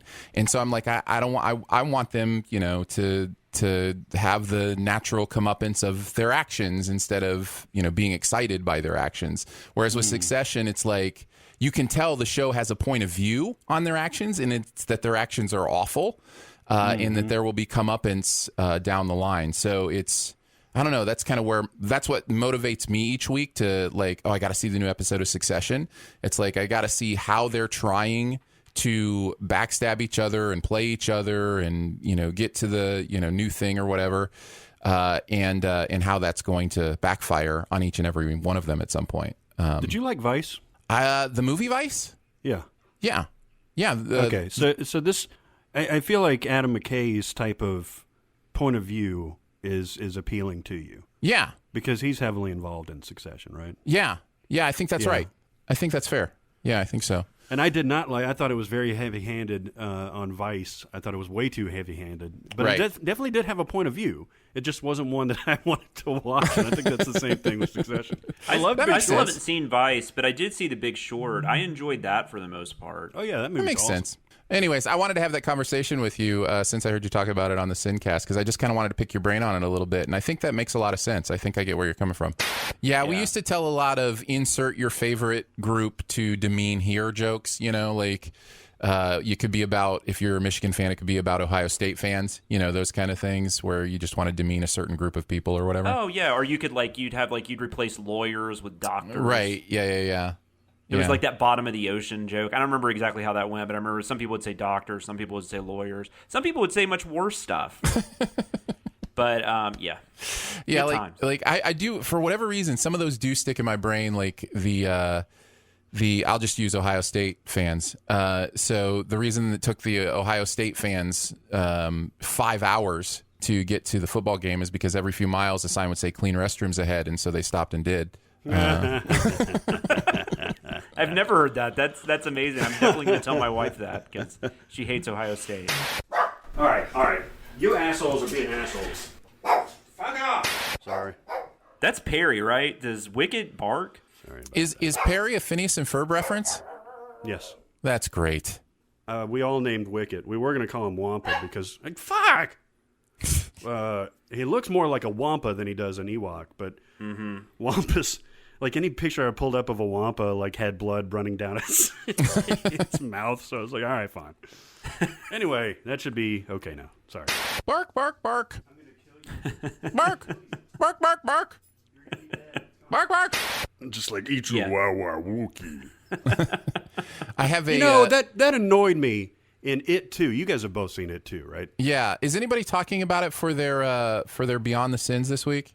Well, we're going to do a mini pod for it. But and they're doing a mini pod tomorrow. So we won't talk about it during the show. We'll just do a little pre-show chat about it. If you want to. I'm just saying, it's fine if nobody's chosen it. I mean, we can definitely talk about it. The one annoying thing is that there were a bunch of annoying things. Yeah. But like when they do the around the table thing, and Bill Hader's making fun of Eddie's mom, and he does the Chewbacca thing, or not the Chewbacca, the Jabba the Hutt thing. Was you talking about that thing? Like that's a bit that he does. Bill Hader does. Yeah, and it's like, do you really have to do like a bit that your actor actually is famous for doing? Well, I was going to say, he was basically playing Bill Hader, right? I mean, he was like I don't know if Bill Hader's a stand-up, but I mean, no, I don't think so. I think he was playing the Richie character. Yeah, and I think he did really well. That was just one of the times that it completely took me out of the movie because I was like, what the? Yeah, let me explain that. I think he was great. That the tweet, what I meant by that was that it was a shitty written character. I totally agree, Jonathan. Okay. Yeah. In fact, I said, I don't know if you've listened to Sif Pop, but I haven't had a chance. I haven't yet. I'm looking forward to it. My thing is, I think it's very much Thinnest Kid at Fat Camp. I think Hader's great in it, but because that movie is so much trash all over the place, like it has been a long time since I despised a movie as much as the second. Maybe we should talk about it. Well, I talked about it on Sif Pop. We'll talk about it on Sif Pop. We'll talk about it on Sincast, and we'll talk about it here. Fuck it. Well, we can put it in the outtakes. You did not like the first one, though, right, Aaron? Or you thought it was fine? I thought the first one was good. Okay. I thought you didn't like it. Well, the first one, I think the second one went back on everything I liked about the first one. And that's hard for me. And what I said at the beginning of Sif Pop was, if you are a horror movie fan, don't listen to a word I'm about to say, because it comes from a non-horror movie fan, right? So, but I'm a horror movie fan, and I hated it. So. Oh, you hated it too? Oh, that makes me feel a little better. I despised it. I thought it was terrible. I could not get on the same wavelength tone-wise as that movie. I tried. I promise you, there is that vomiting moment. I thought all of a sudden we were in a Wayans Brothers scary movie. I was like, what is going on here? Is this a parody? Did I miss the memo? The attempts at comedy are really bad. Oh, the knife in the cheek, the bathroom scene. I'm just like, what is going on here? I could not figure it out. It was like Troll 2 levels of insanity with like a really big budget and a really good cast. Yes, and the other thing about the good cast is like Chastain and McAvoy are fine. They're great. You can tell they're great actors, right? Mm-hmm. But nothing worked to get, like, I didn't feel like I wanted to hang out with that group of friends as adults. Like, it didn't feel like they wanted to hang out together. It didn't, like, I thought the miniseries had better chemistry than these guys did. Like, it was. I agree. It was rough. And, and it was just like none of the moments are earned. Hader's character, Richie, and then the guy who played Eddie, whose name I can't think of right now, he was really good. And they had some moments towards the end that were funny, but at the same time, you're like, where did this relationship come from? Yeah, and obviously, spoiler alert right now, if you haven't seen it and you don't want to know any of this stuff, I mean, you're already at the end of the podcast, you know. Yeah. Maybe we'll just make this the last outtake. But it was one of those things where, okay, so he's a homosexual and he has a gay crush on his friend. Right? That's what the Okay, so he was supposed to be gay, right? Because that was so. Another thing. They kind of hint at that, and then they don't mention it again. What is up with that? Like, make that a thing if it's going to be a thing. It's pretty clear that he's gay. From the beginning? But, I mean, the only scene is that thing with Pennywise. I mean, I guess I just felt like they were going to come back to that. And it's fine they didn't, because I don't think he is in the book. I don't think they mentioned that in the book. Of course, that book was written in, like, 1983, so he probably wasn't. But I've seen a lot of people defending it by saying, well, that's the worst part of the book, which technically it is. But I don't know. I don't understand how that okays the movie. Well, at least they didn't. What's the worst part of the book? Well, they're saying that the adults is the worst part of the book, which I guess it is, but it's still good in the book. At least they didn't. And it's not good in the movie. And furthermore, I mean, he changed a lot of stuff, which is fine. I don't give a crap. But I just find that's an odd defense. Don't even get me started on. A lot of people are Phantom menacing this thing. Don't even get me started on the plot of this movie and the stupid urn thing that they had to go get tokens for that meant absolutely nothing in the end. Yeah, and that's not really something that's in the book. I mean, there's kind of a variation on that, but it's not that. And yeah, and I don't care. Like, I'm not really that strict on adaptations. As long as it's a good movie, it's a good movie. I can always separate, but sure. Like, that's just a weird defense. I just feel like a lot of people are defending this, and like it feels to me like a lot of people didn't really like it, but they don't want to admit they didn't like it because of the first one. Well, you want to get a big budget, effort at your thing. Like, that's awesome. Like, people are feeling good that they gave it a big budget effort at their thing. But I think Chapter 2, man, it was a swing and a miss for me. No, and the more I think about it, the more I dislike it. So it's... Man, I love that first one so much that I want to go back and watch it again. Yeah. To get some of that I really do dig the first one, and I don't think this takes away from that one at all. It's still, no. I mean, I think that one can work on its own. I was so sad. Again, you can go listen to Sif Pop if you want, like my in-depth stuff, but I was just so sad that the first one was so clever about how it subverted horror tropes, and this one just did horror tropes. And it was just like, I was so sad that because all of a sudden they went from daylight horror to dark room, jump scares, coming out from corners, stuff going on in the background, all the usual horror stuff that every horror movie does. And it was just like... Pennywise had one-liners. Yeah, yes, that as well. Barrett might get this more than you, because I'm assuming you haven't watched the Nightmare on Elm Street films, but... There's which I mean, you can cut this out too, I guess. But I just wanted to mention, there's that thing at the end where on the marquee it says Nightmare on Elm Street 5 is playing because it's 1989. And I thought that was interesting because the whole time I was sitting there thinking, holy fuck, they turned Pennywise into Nightmare on Elm Street sequel Freddy. Because he's he's being goofy and silly, and he's got like one-liners, and also the set pieces were very much in the vein of like a Nightmare on Elm Street film, like where like they were almost like nightmare sequences. I'll finish my thoughts with a couple of things I thought were good. I thought the homophobia stuff at the beginning was really powerful and very affecting, and something that I think for a broader audience is I watched people in my Middle America theater react to both the man-on-man kiss at the beginning and then also the direct awful homophobia after that. And I could almost sense them in their cognitive dissonance between those two things and their two reactions. I just think that was a really powerful opening scene. I didn't understand. Now, reading reviews and stuff like that, those kids were supposed to be teenagers.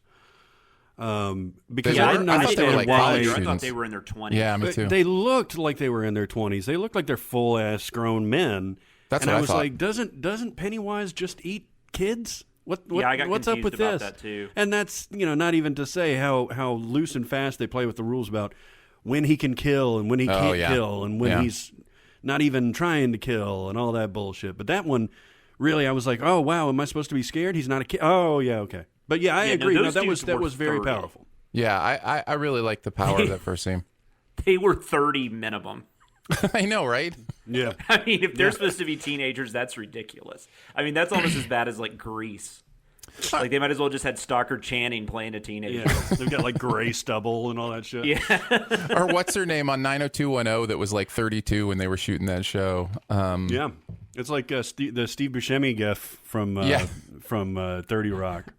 Yes. How do you do, fellow younglings? Yes, exactly. No, but Hater's good. The movie looks good. I mean, it's the budget's there on screen. Yeah, that's true. I mean, and Skarsgård is good. Oh, like, that was it. It was Skarsgård. They that was my turned other Pennywise big into positive. something I didn't like, but he's effective. Yeah, Skarsgård is a sinister genius. Like he's doing great work with his face. I want to see him do other stuff. Which Yeah. he was in that first season of Castle Rock, which was really good until the last episode.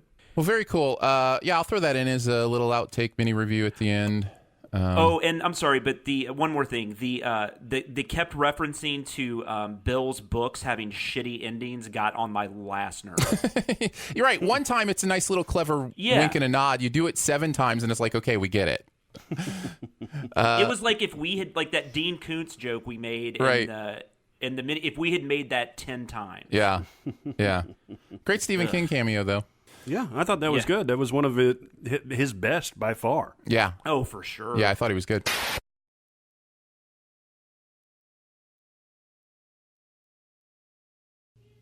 Oh, hello, everybody. Welcome to a secret segment at the end of the podcast with me. That's right. I snuck into the studio because I'm supposed to be on vacation, but I'm not really on vacation. I just wanted to take the day off. That's right. I'm not really in Florida with my family. I'm in the studio. Can you tell? Because the microphone is so profesh. No? Yeah, no, seriously, I am in Florida. Super testing this new microphone. Hope it's working well. And I just wanted to send a recording and kind of test this new piece of equipment out and let you guys know that I am bummed that I'm not in the studio to talk about Sons of Anarchy and the other cool things happening in the CinemaSins universe. I definitely have thoughts on Sons of Anarchy, although I'm pretty sure that the guys already covered it. I don't actually know what they think about the show. To be honest, I didn't ask Aaron, or I didn't ask Jonathan or Barrett what they think about the show. So hopefully they covered all of my thoughts, which is pretty much that it's really dark and depressing. And I would never recommend anybody watch this if you're having a bad week, because I was having a bad week whenever I sent this show, and it just made my week worse. Because there's nothing more depressing than watching a beautiful pregnant woman throw her life away because she's addicted to drugs and also abusing ice cream. The show is dark. And it's just dark, and then it gets darker and darker. And then as I was researching the characters, because they're throwing so much, names at you and places at you and characters at you and this is and that's at you. So I was on Wikipedia a lot. I was on the fan wiki site actually. And yeah, it just gets worse for pretty much everybody. And so I don't think I'll ever watch this show. I don't think I'll ever get into this show. This is definitely like last week I was like, Futurama is amazing and I want to watch every episode. This is the exact opposite of that feeling.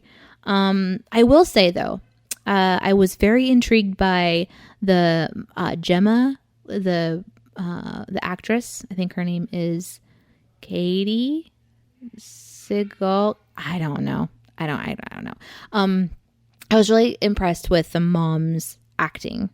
Because, I've seen her in like goofy parts, and then I know her voice from, obviously cartoons. I think she's in Futurama, I'm pretty sure. But I really was intrigued by her, like her acting and how she was presenting her character and stuff. And I wanted to watch her more, even though it turns out, spoiler alert, she's a psycho.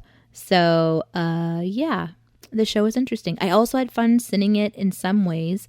I was really proud of my Goldilocks sin, although the work that went in to write that particular one was extensive. It took me a long time to write it, and it evolved from a joke about Louise being this snarky person in the local society. I can't remember the name of the town, but it doesn't matter. Where she stole people's books and recovered them for her own benefit into what was in the actual Sins video. And I was also really proud of the joke combo that I did with Aaron, where it was like the Game of Thrones mashup. The Game of Thrones angle was his, and then the show grossly underestimating my desire to keep track of everything.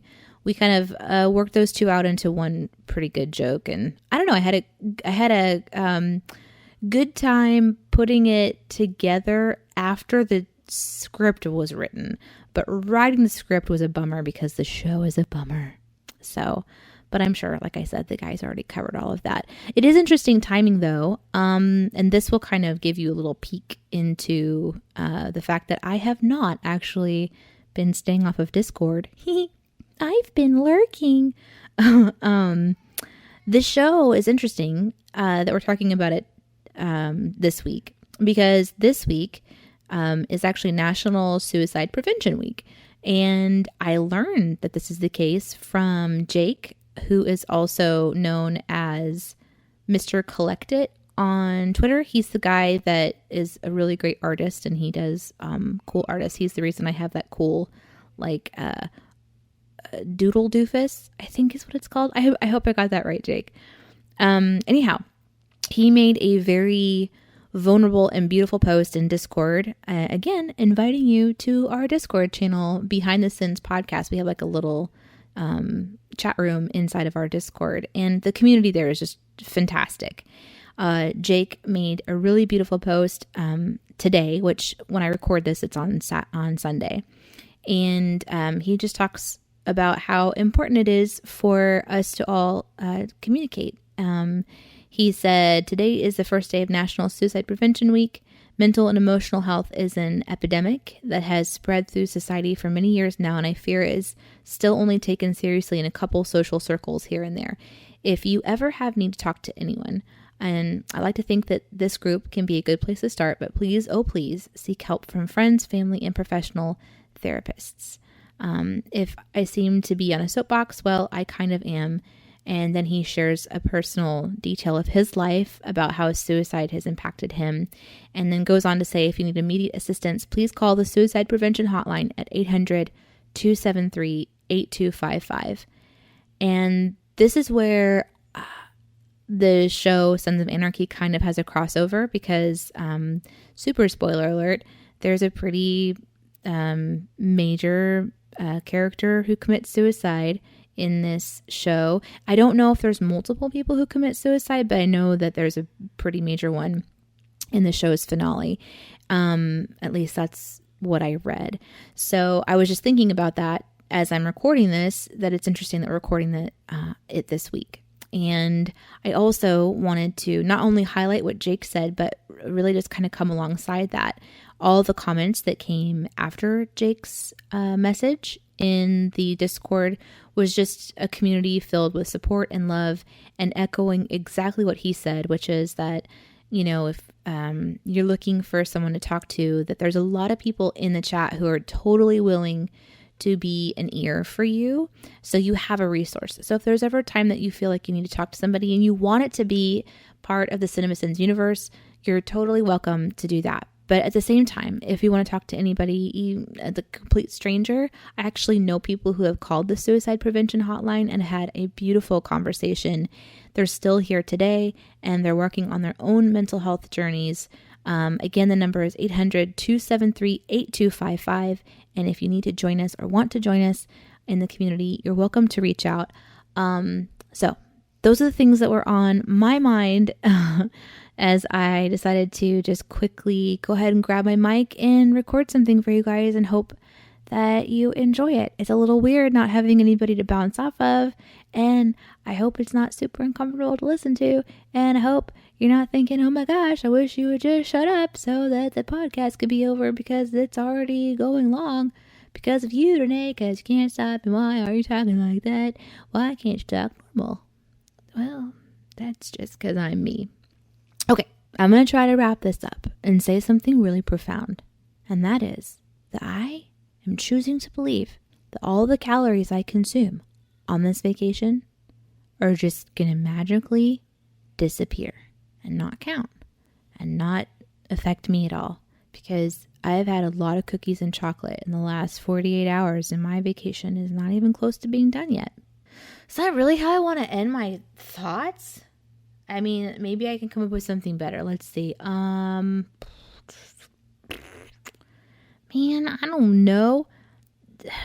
Aaron, say something clever. You're not here. What would Aaron say if he was? He'd have a pun. He'd say something punny.